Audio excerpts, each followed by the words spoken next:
हाय नमस्कार दोस्तों my name साहब सिंह। दोस्तों आज की सिंगल वीडियो हम सीखने वाले हैं कंप्लीट एक्सेल कोर्स के बारे में।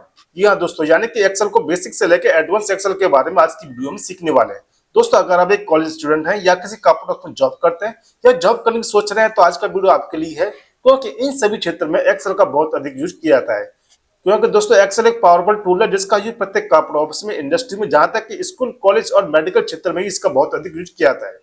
दोस्तों अगर आप बिगिनर्स हो तो आज का वीडियो आपके लिए बहुत ही ज्यादा मोस्ट इंपोर्टेंट रहने वाला है, क्योंकि इस सिंगल वीडियो में हम कवर करने वाले हैं बेसिक्स लेके एडवांस एक्सेल के बारे में। यानी कि जब हम एक्सेल को ओपन करते हैं तो ओपन करने के बाद में उसमें वर्कशीट जो होती है, वर्कशीट में title bar, tab, ribbon, group क्या होते हैं, रो कॉलम को डिलीट ऐड कैसे करते हैं और इसमें न्यू वर्कशीट कैसे ऐड करते हैं, और साथ ही साथ हम यहाँ पर कुछ बेसिक फॉर्मूला के बारे में सीखेंगे।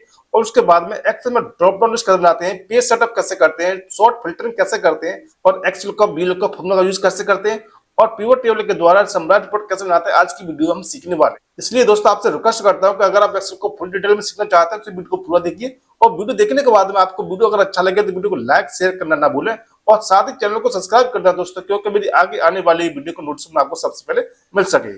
दोस्तों मेरा नाम है साहब सिंह कुशवाहा और आप देख रहे हैं कंप्यूटर लैब। दोस्तों जब आप अपने कंप्यूटर या लैपटॉप में एक्सेल को ओपन करते हैं तो सबसे पहला इंटरफेस इस तरीके से आता है। अब इस इंटरफेस को यहाँ पर समझना बहुत जरूरी है, क्योंकि जब तक हम इस इंटरफेस को यहाँ पर नहीं समझेंगे हम एक्सेल में आगे काम नहीं कर सकते। तो इसके लिए सबसे पहले आप यहाँ पर जो देख रहे हैं इसको बोलते हैं वर्कशीट। यानी कि आप यहाँ पर जो इंटरफेस को देख रहे हैं इसको बोलते हैं वर्कशीट। यानी कि जब आप एक्सेल को ओपन करते हैं तो जो सबसे पहले ओपन होकर के आता है इसको बोलते हैं वर्कशीट। अब इस वर्कशीट को यहाँ पर समझना है किसमें कौन कौन से पॉइंट दिए गए और किस पर हमको यहाँ पर वर्क करना है। अब इसमें हम सबसे पहले बात करते हैं, यहाँ पर आप देख रहे हैं न्यू XLSX वर्कशीट। यानी कि इस वर्कशीट का जो नाम है वो आपको यहाँ पर दिखाई देता है टॉप में। अगर इस नाम को आप यहाँ पर चेंज करते हैं, जो नाम आप यहाँ पर देना चाहते हैं वो नाम आपको यहाँ पर दिखाई देगा। अभी तक मैंने इस नाम को यहाँ पर चेंज नहीं किया, इस वर्कशीट का जो नाम है वो आपको यहाँ पर दिखाई दे रहा है, न्यू XLSX वर्कशीट। ठीक है। अब इसके बाद में आप यहाँ पर देख रहे हैं, आपको यहाँ पर दिखाई दे रहा है रेडू अंडू, ये इसको बोलते हैं क्विक एक्सेस टूलबार। क्या बोलते हैं? Quick access toolbar. अब इसके बाद में आप यहाँ पर देख रहे हैं इसको बोलते हैं ओपन, सेव, PDF, प्रिंट। इस तरीके से आपको यहाँ पर दिखाई दे रहे हैं। इनको आप कैसे लेके आना, जब आप इस पर क्लिक करेंगे, क्लिक करने के बाद कस्टमाइज पर जाएंगे तो आपको यहाँ पर दिखाई देना बहुत सारे ऑप्शन। इनको यहाँ पर अगर आप इनको यहाँ पर चेक करेंगे तो आपको यहाँ पर दिखाई देगा। जैसे मैंने कर दिया ओपन पे अनचेक, तो यहाँ से जो ओपन था वो यहाँ से रिमूव हो गया। अगर मैं दोबारा से यहाँ पर करता हूँ क्लिक, यहाँ से जाता हूँ कस्टमाइज में और यहाँ से करता हूँ मैं एक्सपोर्ट PDF पर क्लिक, इस पर क्लिक करता हूं तो आप देखेंगे यहाँ से जो PDF का जो ऑप्शन था वो यहाँ से रिमूव हो गया। तो इनको आप यहाँ पर एक्सेस भी कर सकते हैं और इनको आप यहाँ पर रिमूव कर सकते हैं। ये आप पर डिपेंड करता है आपको यहाँ पर कैसे करना है। मैंने आपको यहाँ बता दिया क्योंकि एक्सेस टूलबार में आप इनको यहाँ पर एक्सेस भी कर सकते हैं। अब इसके बाद में आपको यहाँ पर दिखाई दे रहा है, आप यहाँ पर राइट में आएंगे तो आपको यहाँ पर दिखाई दे रहा है मिनिमाइज, मैक्सिमाइज और क्लोज। तो जैसे कि अगर आप इस पर क्लिक करते हैं, मिनिमाइज क्लिक करते हैं तो आपकी जो वर्कशीट है वो यहाँ से मिनिमाइज हो जाती है। यानी कि आपकी वर्कशीट यहाँ से क्लोज नहीं हुई, आपकी वर्कशीट यहाँ पर मिनिमाइज होकर के आपके यहाँ पर टेक्स्ट बार में यहाँ पर आ जाती है। जब आप इस पर क्लिक करेंगे तो वो सीट यहाँ से ओपन हो जाती है। यानी कि जब आप इस पर क्लिक करते हैं तो वो सीट यहाँ से मिनिमाइज हो जाती है, जब आप यहाँ पर क्लिक करते हैं तो वो सीट यहाँ से ओपन होकर के आ जाती है। अब इसके बाद में आता है यहाँ पर ये वाला ऑप्शन, इसको बोलते हैं मैक्सिमाइज। यानी कि जब आप इस पर क्लिक करते हैं तो आपकी सीट यहाँ पर एक छोटे विंडो में यहाँ पर आ जाती है। अगर ये सीट आपको यहाँ पर और छोटी करनी है तो आप इसको ऐसे यहाँ पर इसको छोटी भी कर सकते हैं, इसको यहाँ बड़ी भी कर सकते हैं। आप यहाँ पे अपनी इच्छा अनुसार यहाँ पे इसको यहाँ से इसकी हाइट भी बढ़ा सकते हैं। अगर यह सीट आपको यहाँ पे फुल डेस्कटॉप पर करनी है तो इसके लिए आपको यहाँ पे इस पर क्लिक कर देना है, तो यह सीट यहाँ पे फुल डेस्कटॉप में यहाँ पे हो जाती है। अब इसके बाद में आता है यहाँ पे क्लोज का निशान। यानी कि जब आपका यहाँ पे वर्क पूरा हो जाता है, यानी कि सीट पे आपका वर्क पूरा हो जाता है तो वह सीट आपको यहाँ पे सेव करनी है, तो सेव करने के बाद में आपको यहाँ पे इस पर क्लोज कर देना है, तो वो सीट यहाँ से क्लोज हो जाती है। यानी कि वो वर्क सीट यहाँ से क्लोज हो जाती है। अब इसके बाद में हमने यहाँ पे इन सभी के बारे में सीख लिया। अब आप यहाँ पर देख रहे हैं, आपको यहाँ पे दिखाई दे रहा है home, insert, page layout, formula, data, review, view, new tab, tools. तो इनको बोलते हैं टैब्स। इनको क्या बोलते हैं? टैब्स। इनको home tab, insert tab, page layout tab, formula tab, data tab, review tab. अब इसमें आप यहाँ पर देख रहे हैं कि ये आपको यहाँ पर दिखाई दे रहा है, बहुत बड़ा बॉक्स दिखाई दे रहा है, इसको बोलते हैं रिबिन। इस पूरे को बॉक्स को बोलते हैं यहाँ पर रिबिन। क्या बोलते हैं? रिबिन बोलते हैं। यानी कि होम टैब का ये रिबन है, इंसर्ट का इसमें ये रिबन है, पेज लेआउट का इसका रिबन है। अब इसके बाद में अगर आप यहाँ पर देख रहे हैं, आपको यहाँ पर दिखाई दे रहा है बहुत सारे ऑप्शन, जैसे clipboard, font, alignment, number, cell, style, editing, setting. अगर आप इस पर क्लिक करते हैं इंसर्ट पर तो आप यहाँ पर देख रहे हैं table, insulation, chart, sparklines, links, symbol, more object. इसको बोलते हैं यहाँ पर ग्रुप्स। यानी कि यहाँ पर जब आप क्लिक करते हैं तो यहाँ पर जो आते हैं इनको बोलते हैं होम टैब का ये ग्रुप है, ये होम टैब का फॉन्ट ग्रुप है, ये अलाइनमेंट ग्रुप है, ये नंबर ग्रुप है, ये सेल ग्रुप है, ये स्टाइल ग्रुप है। और जब आप इस पर क्लिक करते हैं इंसर्ट पर, तो यहाँ पे इंसर्ट के ग्रुप निकल के आते हैं। जब आप इस पर क्लिक करते हैं पेज लेआउट पर, तो ये पेज लेआउट ग्रुप निकल के आते हैं। तो इनको यहाँ पे बोलते हैं ग्रुप्स। अब इसके बाद में आप यहाँ पर देख रहे हैं कि आपको यहाँ पर दिखाई दे रहा है एक नॉन बॉक्स, यानी कि B9। B9 क्यों? क्योंकि जो मेरा जो सेल है वो B कॉलम में और 9 रो में रखा है, तो यहाँ पर आ गया B9। इसको बोलते हैं नेम बॉक्स। क्या बोलते हैं? Name box. मैं आपको यहाँ पे स्टॉप करके दिखा रहा हूँ, तो इसका नाम यहाँ पे दिखाई दे रहा है नेम बॉक्स। अब उसके बाद में जब आप आगे आते हैं तो इसको बोलते हैं फॉर्मूला बार।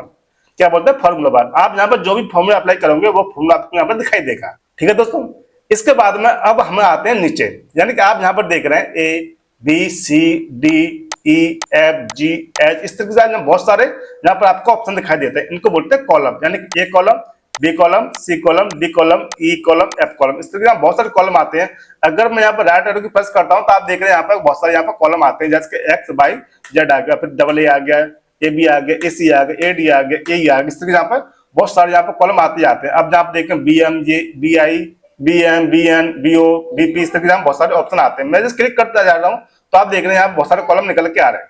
अगर मुझे यहाँ पर जाना सबसे लास्ट वाले कॉलम में, तो इसके लिए कंट्रोल के साथ में राइट एरो की प्रेस कर देता हूँ, तो यहाँ पर सबसे आखिरी वाले कॉलम में आ जाता हूँ, यानी कि सबसे इसका आखिरी कॉलम क्या है? XFD। तो दोस्तों इस तरीके से हम यहाँ पर सबसे आखिरी वाले कॉलम में आ जाते हैं। अब दोस्तों आप इसमें कहेंगे कि सर इसमें कॉलम कितने होते हैं? तो इसमें कॉलम होते हैं 16,384। तो दोस्तों इसके लिए फॉर्मूला होता है, यहाँ पर होता है कॉलम फार्मूला। मैं यहाँ पे आता हूँ, सेल में आता हूँ, आने के बाद में इसको प्रेस करता हूँ, हम यहाँ पर निकाल रहे हैं इसके कॉलम। तो निकालने के लिए एक कॉलम फार्मूला यूज करते हैं और टाइप करते हैं कॉलम COLUMN, उसके बाद टैब की प्रेस कर देते हैं। जो कैप्स लॉक से ऊपर जो की होती है वो टैब की होती है। अब मैं टैब की यहाँ पर प्रेस करते हैं, उसके बाद करते हैं एंटर। तो आप देख रहे हैं जैसे मैंने यहाँ एंटर प्रेस किया तो इसने दिखा दिया 16,334 में कॉलम होते हैं, यानी कि एक वर्कशीट में कॉलम की संख्या होती है 16,334, जो कि आपको यहाँ पर ध्यान रखनी।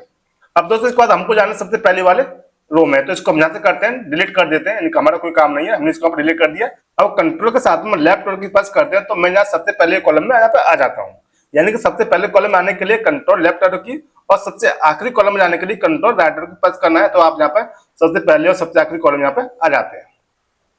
अब दोस्तों इसके बाद आप यहाँ पे देख रहे हैं कि आपको यहाँ पे दिखाई दे रहा है 1 2 3 4 5 6, इस तरह आपको बहुत सारे काउंटर आपको यहाँ पे दिखाई दे रही है। मैं नीचे यहाँ पर स्क्रॉल करते जाऊँ तो आप यहाँ पे देख रहे हैं कि यहाँ बहुत सारी यहाँ पे काउंटर यहाँ पे आती जा रही है, जो कि आप यहाँ पे देख रहे हैं। अगर इनको बोलते हैं यहाँ पर रो, इनको क्या बोलते हैं? इनको बोलते हैं रो, यानी कि 1 नंबर रो, 2 नंबर रो, 3 नंबर रो, 4 नंबर रो। ऐसे मैं इनको नीचे ड्रैग करता हूँ तो यहाँ पे बहुत सारी रो यहाँ पे आती जाती है। तो एक सीट में यहाँ पर कितनी रो होती है? तो सबसे आखिरी रो में जाने के लिए हम प्रेस करते हैं, यानी कि सेल में आते हैं, आप कहीं पे भी आ जाइए, सेल में आ जाइए, यहाँ पर आ जाइए, यहाँ पर आ जाइए, या सबसे पहली वाली आप यहाँ पर रो में आ जाइए। आने के बाद में कंट्रोल के साथ में आपको डाउन एरो की प्रेस कर देना है, तो आप सबसे आखिरी रो में यहाँ पर आ जाते हैं। इसमें रो की संख्या कितनी होती है? इसमें होती है रो की संख्या 10,48,576, यानी कि एक वर्कशीट में 10,48,576 रो होती है। इसको निकालने के लिए यहाँ पे फॉर्मूला है वो रो फॉर्मूला, यहाँ पर तो उसने दे दिया है कि इसमें कितनी संख्या है 10,48,576। अगर आपको यहाँ पर किसी भी कॉलम में हो रो का नंबर आपको निकालना है, तो इसके लिए आपको यहाँ प्रेस करना है। जैसे कि मैं सेल में आता हूँ, आने के बाद में इसको प्रेस करता हूँ, टैप करता हूँ रो ROW, इसको टैप की प्रेस करता हूँ और एंटर प्रेस करता हूँ, तो देख रहे हैं 10,48,576 इसमें रो होती है। दोस्तों मैं यहाँ पर आपको शॉर्टकट की भी बता रहा हूँ। जब आप डेटा यूज करते हैं, यानी कि डेटा वर्क करते हैं, तो आपको वहाँ पर शॉर्टकट का यूज करना पड़ता है। इसलिए आप इन सभी शॉर्टकट को आप यहाँ पर ध्यान से समझिए और इनको आप यहाँ पर नोट डाउन कर सकते हैं। अब दोस्तों यह तो हो गया रो में। अगर इसी तरीके से हमको जाना सबसे पहली वाली रो में, इसको करते हैं डिलीट। तो डिलीट करने के बाद कंट्रोल के साथ में आपको अप एरो की प्रेस कर देना। आप जैसे अप एरो की प्रेस करेंगे तो आप सबसे पहली रो में आ जाते हैं, यानी कि सबसे आखिरी रो में जाने के लिए कंट्रोल साथ में डाउन एरो की, और सबसे ऊपर यानी कि सबसे पहली रो में जाने के लिए कंट्रोल साथ में अप एरो की प्रेस कर देंगे, तो आप सबसे पहली रो में यहाँ पे आ जाते हैं। अब दोस्तों यह तो हमने सीख लिया कि कॉलम और रो क्या होती है। अब दोस्तों आप यहाँ पर देख रहे हैं, आपको यहाँ पर दिखा दे रहे हैं छोटे छोटे बॉक्स आपको यहाँ पर दिखाई दे रहे हैं। इसको क्या बोलते हैं? इसको बोलते हैं सेल। क्या बोलते हैं? सेल, यानी कि एक रो और एक कॉलम का जहां पर मिलन होता है उसको बोलते हैं सेल। ये तो पूरा रो हो गया, ये पूरा कॉलम हो गया। अगर मैं यहाँ पर क्लिक करता हूँ या मैं यहाँ पर क्लिक करता हूँ तो यहाँ पर ये सेल हो, ये उसको सेल। अब इसका नाम यहाँ पर कहाँ पर दिखा रहा है? इसका नाम दिखा रहा है D6, यानी कि नेम बॉक्स में जो नाम दिखा रहा है वो D6 है। D6 कैसे है कि D का जो कॉलम है और 6 जो रो है वो आपको यहाँ पर शो कर रहा है D6, यानी कि अगर आपका कर्सर इस डेटा के किसी भी सेल में हो उस सेल का नाम यहाँ पर शो करेगा। अब दिखा रहा है G8। अगर मैं यहाँ पर क्लिक करता हूँ तो दिखाएगा K6, जो K6 दिखा रहा है। तो इस तरीके से हम यहाँ पे इनको यहाँ पे सीख लिया। अब दोस्तों इसके बाद में अगर मैं यहाँ पे इन सभी को करता हूँ सेलेक्ट, यानी कि बहुत सारे सेल को आप सेलेक्ट करता हूँ, तो इसको बोलते हैं रेंज, यानी कि C3 से लेके K16, यानी कि C3 से, यानी कि C कॉलम 3 नंबर रो से लेके L कॉलम और 60 नंबर रो तक जो है मेरा कर्सर है, यानी कि जो मैंने सेल यहाँ पर सेलेक्ट की है इसको बोलते हैं रेंज। तो C3 से लेके L16 तक मैंने सेल को यहाँ पर सेलेक्ट किया है, ये हो गया यहाँ पर रेंज। दोस्तों ये तो हमने सीख लिया। अब दोस्तों इतना सीखने के बाद में अब आप यहाँ पर देख रहे हैं, आपको यहाँ पर दिखाई दे रहा है एक क्या दिखाई दे रहा है, आपको यहाँ पर दिखाई दे रहा है जूम, यानी कि 145 इस पेज का जूम है। अगर आप यहाँ पर जाते हैं, यहाँ प्लस पर करते हैं, जूम इन करते हैं, तो इसका यहाँ पर साइज यहाँ पर जूम इन होता जाता है। आपको कितना आएगा 210 हो गया। जैसे आप इस पर क्लिक करते जाते हैं तो इसका साइज यहाँ पर बढ़ता जाता है। अगर यहाँ पर जूम आउट करते हैं, माइनस पर करते हैं, इसको बोलते हैं जूम आउट। क्या बोलते हैं इसको? Zoom out. तो इसको बोलते हैं जूम इन, माइनस को बोलते हैं जूम आउट। इस पर क्लिक करते हैं तो इसका साइज यहाँ पर कम होता जाता है। जूम आउट यानी कि दूर, आपसे दूर होता जा रहा है, तो वो जूम आउट हो गया। अगर आप करते हैं इस पर क्लिक तो वो होगा जूम इन। ठीक है, इतना हमने सीख लिया। सीखने के बाद में अब इसके बाद में हमको यहाँ पर काम करना है। अब काम क्या करना है, तो उससे पहले हम यहाँ पे एक और चीज सीख लेते हैं। जैसे कि अभी आप यहाँ पर देख रहे हैं कि आपको यहाँ पर दिखाई दे रहा है एक सीट। अगर आप यहाँ पर डेटा तैयार करते हैं कि मुझे जनवरी मंथ का डेटा तैयार करना है, या फरवरी मंथ का डेटा तैयार करना है, मार्च मंथ का डेटा तैयार करना है, तो इसके लिए आपको यहाँ पर अलग अलग सीट होनी चाहिए।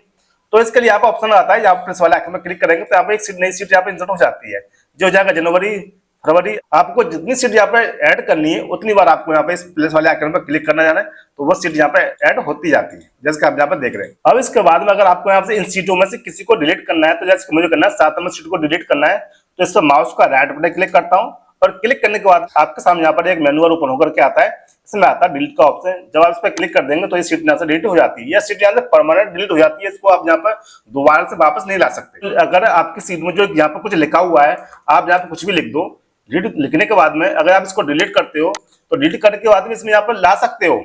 जब जो अनडू का जो ऑप्शन जो होता है, इस पर क्लिक करेंगे तो यहाँ पर जा सकता है। रीडू पर हम जो वापस गए थे, हमने डिलीट कर दिया था। अगर यहाँ से सीट आप यहाँ से डिलीट करते हो तो वो सीट यहाँ से परमानेंट डिलीट हो जाती है, वो सीट को आप यहाँ पर लेके नहीं आ सकते। तो वो सीट यहाँ से डिलीट करते हो तो वो सीट यहाँ से डिलीट हो जाती है परमानेंट। तो परमानेंट डिलीट करने के लिए आपको इस तरीके से इसका यूज करना है। अब दोस्तों इनको मैं यहाँ पे कर देता हूँ, सबको बारी बारी से डिलीट कर देता हूँ। मैं इनको करता हूँ सबको डिलीट। अब दोस्तों इसको मैं डिलीट कर दिया। अब दोस्तों हमको यहाँ पर बनाना है एक मार्कशीट बनानी है, यानी कि अगर हमको यहाँ पे एक्सेल में वर्क करना है तो वर्क करने के लिए हमको सबसे शुरुआत करनी पड़ेगी। तो हम यहाँ पर सबसे पहले शुरुआत करते हैं मार्कशीट बनाना, जो कि बहुत ही आसान तरीका है। अगर आप यहाँ पर किसी कंपनी में काम करते हैं तो आपको भी वहाँ पर इस तरीके से आपको वहाँ फॉलो करना है, यानी कि जो मैं वही स्टेप आपको वहाँ फॉलो करना है। तो आप वहाँ पर डेटा की एंट्री कर सकते हैं और वहाँ पर सीट बना सकते हैं। जैसे कि मुझे यहाँ पर सीट बनानी है, क्लास 5 के स्टूडेंट की सीट बनानी है। तो हम क्या करते हैं कि हम यहाँ पर सबसे पहले टाइप करते हैं सीरियल नंबर टाइप कर दिया। तो आप यहाँ पर देख रहे हैं कि मैंने यहाँ पर लिखा है एस और आर, यानी कि एस कैपिटल है, स्मॉल आर है। तो इसको कैसे लिखते हैं? अगर आपको कैपिटल लिखना है तो आपको शिफ्ट के साथ में एस प्रेस कर देना, तो यहाँ पर कैपिटल हो जाता है। आप जैसे आप शिफ्ट की छोड़ देंगे, उसके बाद में कुछ भी टाइप करेंगे तो वो स्मॉल में आएगा। आर लिखने के लिए शिफ्ट की मैंने यहाँ पे छोड़ दिया था, मैंने लिखा था आर, तो वो स्मॉल में आ गया। अब लगाते हैं डॉट लगाने के बाद हम देंगे एक स्पेस। तो स्पेस देने के लिए हमको यहाँ पे स्पेस बार की होती है, इसको कर देंगे प्रेस, तो यहाँ पे स्पेस आ गया। इसके बाद हमको यहाँ पर लिखना नंबर, तो शिफ्ट की पहले प्रेस किया और एन लिख दिया, उसका ओ लिख किया, डॉट लगा दिया। ठीक है, अब मुझे जाना बी वाले कॉलम में, नेक्स्ट सेल में जाना है या नेक्स्ट कॉलम में जाना है। तो इसके लिए हम यहाँ पर माउस का यूज कर सकते हैं, यहाँ पर जा सकते हैं डायरेक्ट। अगर हमको डायरेक्ट नहीं जाना, हमको यहाँ पर राइट एरो के पास करेंगे तो हम यहाँ पर नेक्स्ट सेल में यहाँ पर आ जाते हैं। यानी कि आपको यहाँ पर इन शॉर्टकट का यूज करना है। मैंने यहाँ पर राइट एरो के पास किया तो मैं यहाँ पर नेक्स्ट सेल में यहाँ पर आ गया। अब यहाँ पर टाइप करते हैं student, STUDENT, student name NAME। ठीक है, अब आप जहां पर देख रहे हैं कि मेरा जो नेम है वो सी कॉलम में जा रहा है, यानी कि आगे वाले कॉलम में जा रहा है। तो इसको हमको यहाँ पर जो हमारी जो सी की जो कॉलम की जो विड्थ है वो कम है, तो इसको आगे बढ़ाने के लिए जो सी और बी के बीच में जो एक लाइन दी गई ना, इसको आपको माउस को लेके जाना है, कर्सर को लेके जाना है, और लेने के बाद में आपको इस तरीके से आपको राइट की तरफ आपको यहाँ पे ड्रैग कर देना है। तो यहाँ पे इसकी स्पेस है वो विड्थ यहाँ पे चौड़ी हो जाती है, यानी कि बढ़ जाती है। अब जो है कि इसके बाद हमको यहाँ पर लिखना है सब्जेक्ट नेम, यानी कि हिंदी HINDI, हिंदी लिख दिया। अब राइट एरो की दबाएंगे तो नेक्स्ट सेल में जाने के लिए राइट एरो की दबाएंगे। अब MATHE मैथ लिख दिया, राइट एरो की लिखेंगे। English ENGLISH, science SCIENCE, science COMPUTER लिख दिया। अब इसके बाद हमको आना नीचे वाले रो में आना है। तो इसको लिए डाउन एरो की, इसके लिए एंटर प्रेस कर सकते हैं या डाउन एरो की प्रेस कर सकते हैं। इसके बाद में लेफ्ट एरो की प्रेस करेंगे तो हम यहाँ पर सबसे पहले वाले सेल में यहाँ पे आ जाते हैं, यानी कि पहली वाले रो में यहाँ पे आ जाते हैं। अब हमको यहाँ पर टाइप करना 1 टाइप कर दिया। अब उसके बाद में राइट एरो की प्रेस करेंगे। अब यहाँ पर जो स्टूडेंट का जो नाम है हमको यहाँ पर टाइप करना है। जैसे कि जो पहला स्टूडेंट है उसका नाम है कपिल शर्मा, तो KAPILSHARMA, ठीक है, कपिल शर्मा। अब हमको आना है नेक्स्ट सेल में, तो राइट एरो के पास किया। इसके हिंदी में मार्क्स कितने थे 75, टाइप कर दिया, राइट एरो के पास किया। मैथ में कितने थे 82, टाइप कर दिया, राइट एरो के पास किया। इंग्लिश में कितने थे 78, टाइप कर दिया, राइट एरो के पास किया। साइंस में कितने थे 86, टाइप कर दिया, राइट एरो के पास किया। कंप्यूटर में कितने थे 92, ठीक है। इस तरीके से हमने यहाँ पर पहले स्टूडेंट के जो मार्क्स है हमने यहाँ पर लिख दिए। इसके बाद फिर से करते हैं एंटर, तो इसके बाद हम करते हैं लेफ्ट एरो की प्रेस करते हैं, तो आप देखते हैं कि यहाँ पर हम पहले सेल में यहाँ पे आ जाते हैं, यानी कि पहले कॉलम में यहाँ पे आ जाता है। इसको टाइप करते हैं 2, और 2 टाइप करने के बाद हम करते हैं राइट एरो की प्रेस, तो यहाँ पे जो नेक्स्ट जो स्टूडेंट है उसको हमको यहाँ पर नाम लिखना है। तो अगला स्टूडेंट का नाम है राहुल सिंह, RAHULSINGH, ठीक है। फिर राइट एरो की प्रेस किया। इसके हिंदी में कितने मार्क्स थे 78, राइट एरो के पास किया। मैथ में कितने थे 85, राइट एरो के पास किया। इंग्लिश में कितने थे 80, टाइप किया, राइट एरो के पास किया। साइंस में कितने थे 82, टाइप किया, एंटर प्रेस किया। और कंप्यूटर में कितने थे 88, ठीक है, हमने टाइप कर दिया। अब इसके बाद करते हैं एंटर, एंटर प्रेस कर दिया। तो मैंने यहाँ पर 2 स्टूडेंट के नाम यहाँ पर मैंने टाइप कर दिए, उनका मैंने यहाँ पर रिकॉर्ड लिख दी। तो इस तरीके से मेरे पास जितने भी स्टूडेंट हैं उन सभी के नंबर मैं यहाँ पर जल्दी से लिख लेता हूँ। तो दोस्तों इस तरीके से मैंने यहाँ पर जल्दी से इन सभी का नाम यहाँ पर लिख दिया, और उनके जो मार्क्स मिले थे वो मार्क्स मैंने यहाँ पर एंटर कर दिए। अब इसके बाद मुझे इसको सेट करना है। तो सेट करने के लिए यानी कि मुझे इसका बॉर्डर भी देना है, आप यहाँ पर देख रहे हैं कि साइड में इसको सेंटर भी करना है, बोल्ड भी करना है, बहुत सारे यहाँ पर काम करने हैं। तो इसके लिए हम सबसे पहले क्या काम करते हैं, इसको करते हैं हम सेलेक्ट। इसको सेलेक्ट कर लिया। सेलेक्ट करने के लिए हम जाते हैं सबसे पहले वाले सेल में। यहाँ पर जाने के बाद हम इस तरीके से यहाँ पर जाते हैं राइट में, और करते हैं नीचे ड्रैग करते हैं माउस का लेफ्ट बटन, तो यहाँ पर डेटा यहाँ सेलेक्ट हो जाता है। अब सेलेक्ट करने के बाद हम जाते हैं होम टैब में। होम टैब में जाने के बाद हम जाना है फॉन्ट में, और फॉन्ट में जाने के बाद में आप यहाँ देख रहे हैं बॉर्डर, इस पर आप जाएंगे, यहाँ पर करेंगे ऑल बॉर्डर क्लिक, तो आप यहाँ पर सारे में यहाँ बॉर्डर लग जाता है। इतना हो गया। अब इतना करने के बाद में हमको यहाँ पर करना है, इनको सेंटर में करना है। तो सेंटर में करने के लिए हमने इसको पहले सेलेक्ट करना है, तो हमने यहाँ पर सेलेक्ट कर लिया है। अलाइनमेंट में जाना है, जाने के बाद हम यहाँ पर देख रहे हैं अलाइनमेंट सेंटर, यानी कि सेंटर इस पर हम क्लिक कर देंगे तो यहाँ पे सभी सेंटर में आ जाते हैं, जो कि आप यहाँ पर देख रहे हैं। अब दोस्त हम क्या काम करते हैं, जो हमारे जो नाम जो लिख रहे थे हम इसको लेफ्ट में सेट करते हैं, यानी कि जो नाम है इनको हमको यहाँ पर लेफ्ट में करना है। तो इनको हम सेलेक्ट करते हैं, सेलेक्ट करने के बाद में करते हैं सब लेफ्ट पे क्लिक, तो यहाँ पे जितने भी नाम है वो सभी नाम यहाँ पर लेफ्ट में आ जाते हैं। अब दोस्तों ये पहले से थोड़ा बेटर लग रहा है, ठीक है। अब इसके बाद में जो हमारे जो हेडिंग है इसको हमको बोल्ड करना है, तो बोल्ड करने के लिए इसको हम करते हैं सेलेक्ट। सेलेक्ट कर लिया। सेलेक्ट करने के बाद होम टैब में जाना है, जाने के बाद हम फॉन्ट में जाना है। अब आपको यहाँ पर दिखा दे रहा है बी का ऑप्शन, इस पर क्लिक करना है, तो यहाँ पर जो बोल्ड हो जाता है, जो कि आप यहाँ पर देख पा रहे हैं। अब दोस्तों इसमें आप जहाँ पर देख रहे हैं कि इसकी जहाँ पर विड्थ है वो कम है थोड़ा, तो इसको हम यहाँ पर एडजस्ट कर लेते हैं, हमने इसको यहाँ बढ़ा दिया, ठीक है। अब इसको हमको यहाँ पर एक बॉर्डर दे दिया। अब हमको यहाँ पर इसको यहाँ पर कलर भी देना है, यानी कि थीम कलर देना है। तो इसके लिए हम क्या करते हैं, इसको सेलेक्ट करते हैं। सेलेक्ट कर लिया, होम टैब में जाना है, और यहाँ पर जाने के बाद में आपको यहाँ पर जाना है इस वाले ऑप्शन है फिल कलर पर। इस पर करने के लिए आप यहाँ पर जो कलर देना चाहते हैं कलर आप यहाँ पर चूज कर सकते हैं। जैसे मैं करता हूँ जो कलर को सिलेक्ट, तो मैंने यहाँ पर इसको सिलेक्ट किया, तो यहाँ पर यह येलो कलर यहाँ पर सेट हो जाता है। अब इतना करने के बाद अब हमको यहाँ पर इनका निकालने हैं, यानी कि अब हम यहाँ पर कुछ सीखने वाले फॉर्मूला, यानी कि जैसे कि sum, maximum, minimum, average, count, percentage, यानी कि हम यहाँ पे शुरुआत कर रहे हैं। हम यहाँ पे इन फॉर्मूला के द्वारा हम आगे और बड़े बड़े फॉर्मूला को हम यहाँ पर सीखेंगे। जब आप डेटा एंट्री कैसे करते हैं तो वो आपको यहाँ पे बहुत हेल्प करने वाले हैं। तो हम यहाँ पे एक बेसिक फॉर्मूला यहाँ पे सीख रहे हैं। तो हमने यहाँ पे एक मार्कशीट बना दी। मार्कशीट बनाने के बाद में हमको इनको यहाँ पर निकालना है कि इसके यहाँ पर सबसे मैक्सिमम नंबर कितने हैं, मिनिमम नंबर कितने हैं, काउंट कितना है, इसका एवरेज कितना है, परसेंट कितनी है, वो हमको यहाँ पर निकालना है। तो इसमें हम सबसे पहले निकालते हैं सम नंबर, यानी कि सम हमको यहाँ पर टोटल करना है। तो यहाँ पर टाइप करेंगे सम, SUM, ठीक है, मैंने कर दिया। अब इसके बाद मुझे क्या काम करना है कि मैं यहाँ पर इनको मैं बार बार टाइप नहीं करूंगा, यानी कि बार बार मैं यहाँ फॉन्ट में नहीं जाऊंगा, यहाँ पर इनको कलर नहीं दूंगा, बार बोल्ड नहीं करूंगा। तो मैं क्या काम करता हूँ, मैं इसको करता हूँ कॉपी। इसको मैं सिलेक्ट कर लिया, कॉपी करना है, आपको इस पर क्लिक करना है। क्लिक करने के बाद होम टैब में जाना है, और यहाँ पर आपको जाना है फॉर्मेट पॉइंटर पे, इस पर क्लिक कर देना है। जब आप इस पर क्लिक करेंगे तो यहाँ पर जो कॉपी हो जाता है, और आपका आपने जो कर्सर है आपका कर्सर यहाँ पे बर्ड्स के टाइप में हो जाता है। अब आप इस पर क्लिक कर देना, तो आप देख रहे हैं कि यह सम भी इस पहले की तरह पे हो गया, ठीक है। आपको यहाँ पे बार बार करने की जरूरत नहीं है, आपको यहाँ फॉर्मेट पैरेंटर का यूज करना है। तो इस तरीके से आप यहाँ पे फॉर्मेट पैरेंटर का यूज करके इस हेडर को भी आप यहाँ पहले की तरह कर सकते हैं। अब इसमें हमको यहाँ पर निकालना है इसका सम, यानी कि इनको यहाँ पर कितने नंबर मिले, टोटल सम निकाल के लेके आना है। तो सम निकालने के लिए हमको इस सेल में आना है। आने के बाद इक्वल टू प्रेस करते हैं, क्योंकि जब हम किसी फॉर्मूला को यूज करते हैं तो उससे पहले हमको यहाँ पर इक्वल टू लगाना है, ठीक है। लगा दिया। इसको टाइप करते हैं सम, SUM, अब आपके सामने यहाँ पर सम की बहुत सारी सीरीज निकल के आते हैं। आपको यहाँ पर क्या करना है, आपको यहाँ पर ओनली सम निकालना है, तो सम को सिलेक्ट करना है और उसको टैब की प्रेस कर देना है, तो यहाँ पर सम फॉर्मूला इंसर्ट हो जाता है। ठीक है, इंसर्ट हो गया। इंसर्ट होने के बाद में अब आपके पास में जितने भी सब्जेक्ट है उन सभी सब्जेक्ट को आपको ऐसे सिलेक्ट करना है। सिलेक्ट कर लिया, सिलेक्ट करने के बाद में आपको एंटर प्रेस कर देना है। मैंने जैसे यहाँ पे एंटर प्रेस किया तो आप देख रहे हैं इन सभी के जो मैंने इनको सिलेक्ट किया था, इन सभी के जो नंबर है वो 413 है, यानी कि कपिल शर्मा को जो नंबर मिले हैं वो 413 नंबर मिले 500 में से। यहाँ प्रत्येक सब्जेक्ट में 100 मार्क्स का है, तो यहाँ पे 500 मार्क्स हो गए। 500 में से इसको जो टोटल मिले इसको यहाँ पर 413 नंबर मिले हैं। अब ठीक इसी तरीके से हमको इसको भी निकालना है, इसका भी सम करना है। तो सम करने के लिए हमको इस सेल में आना है, इसको भी प्रेस करना है, टैप करना है, सम SUM, इसको टैप की प्रेस करना है।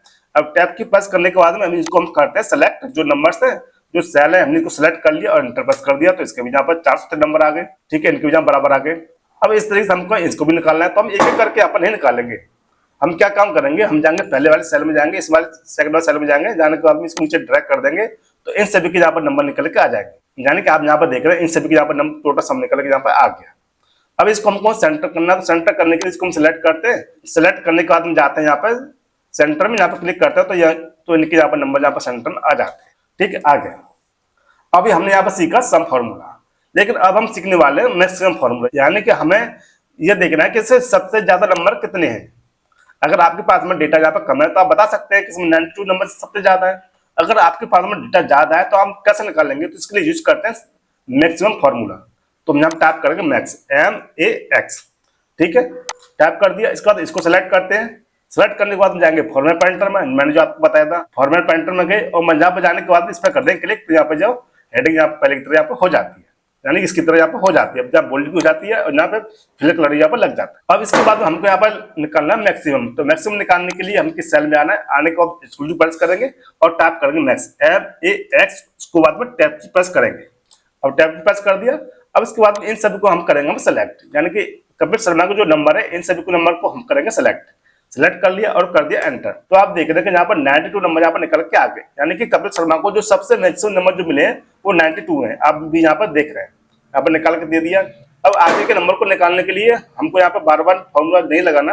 हम क्या काम करेंगे, हम जाते हैं इस सेल में, जाने के बाद इस पर नीचे ड्रैग कर देंगे, तो इन सभी के यहाँ पर मैक्सिमम नंबर यहाँ पर निकल के आ जाते हैं, जो कि आप यहाँ पर देख रहे हैं। इससे कितने 94 जो कि आपको यहाँ पर दिखाई दे रहा है, इसके अंदर 95 यहाँ पर आपको दे रहे 95 जो मैक्सिमम नंबर यहाँ पर निकल के आ गए। ठीक है, अब इतना हमने यहाँ पर सीख लिया, यानी कि सम सीख लिया, मैक्सिमम सीख लिया। अब हम सीखने वाले हैं यहाँ पर मिनिमम फार्मूला। तो मिनिमम के लिए हम इस सेल में आते हैं, इसका हम टाइप करते हैं मिनिमम, MIN। ठीक है, इसको सेलेक्ट करते हैं, यहाँ पर जाते हैं फॉर्मेट पेंटर में जाते हैं और इस पर क्लिक करते हैं, तो यहाँ पर जब हेडिंग भी यहाँ पर चेंज हो जाती है। अब मिनिमम निकालने के लिए हमको इस सेल में आना है, आने के बाद इसको प्रेस करते हैं, टैप करते हैं मिनिमम, MIN, इसको टैप की प्रेस कर देते हैं। ठीक है, अब टैप की प्रेस करने के बाद में इसको हम करते हैं सेलेक्ट, यानी कि जितने भी नंबर हैं इन सभी नंबर को हम करते हैं सेलेक्ट। सेलेक्ट कर लिया, करते हैं एंटर। तो आप देख रहे हैं कि कपिल शर्मा को जो सबसे कम नंबर जो मिले थे वो 75 नंबर है, यानी आप जहाँ पर चेक भी करेंगे 75, 82, 78, 86, 92, जो सबसे कम नंबर है वो 75 है, जो कि आपको यहाँ पर दिखाई दे रहा है। अब इसके बाद हमें आगे के सभी के निकालने हैं मिनिमम नंबर। तो मिनिमम नंबर निकालने के लिए हम जाते हैं इस सेल में, जाने के बाद में इसको नीचे ड्रैग कर देते हैं, तो आप देख रहे हैं इन सभी के यहाँ पर मिनिमम नंबर यहाँ पर निकल के आ चुके हैं। तो इस तरीके से हम यहाँ पर डेटा मैथ से मिनिमम वैल्यू को निकाल सकते हैं। अब दोस्तों इसके बाद निकालते हैं काउंट। तो काउंट निकालने के लिए हम सेल में आते हैं, टाइप करते हैं काउंट, COUNT। उसके बाद में हम इसको सिलेक्ट करते हैं, फॉर्मेट पेंटर में जाते हैं, इस पर क्लिक करते हैं, तो यहाँ पे इसकी हेडिंग को चेंज करते हैं। अब काउंट क्यों निकालते हैं, क्योंकि हम देखते हैं कि कितने नंबर दिए हैं, कितनी सब्जेक्ट है, तो उसको काउंट निकालना है, यानी गिनती को निकालना है। तो इसके लिए हम सेल में आते हैं, आने के बाद इसको प्रेस करते हैं, टाइप करते हैं काउंट, COUNT, को टैब की प्रेस करते हैं और टैब की प्रेस करने के बाद इनको सिलेक्ट करते हैं, यानी कि जितने भी सब्जेक्ट है उन सभी को करते हैं सिलेक्ट। उसके बाद करते हैं एंटर। तो आप देखते हैं यहाँ पे 5 आ रहा है। 5 क्यों आ रहा है, क्योंकि यहाँ पे 5 सब्जेक्ट है, 1 2 3 4 5 आ रहा है। और आगे को काउंट निकालने के लिए हम क्या करते हैं, इस सेल में जाते हैं, जाने के बाद इसको नीचे ड्रैग करते हैं, तो यहाँ पे इन सभी का यहाँ पर काउंट निकल के आता है, यानी कि सभी की यहाँ पर 5 सब्जेक्ट थी, तो यहाँ पर इन सभी का यहाँ 5 काउंट आ गया। ठीक है, ये आ गया। अब इसके बाद हमको यहाँ पर निकालना है एवरेज। तो एवरेज निकालने के लिए AVERAGE।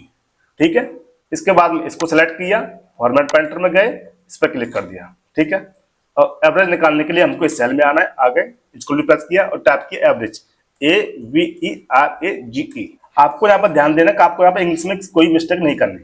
ठीक है, उसके बाद आपको टैब की प्रेस कर देना है, टैब की प्रेस कर दिया। अब टैब की प्रेस करने के बाद इनको हम करते हैं सेलेक्ट।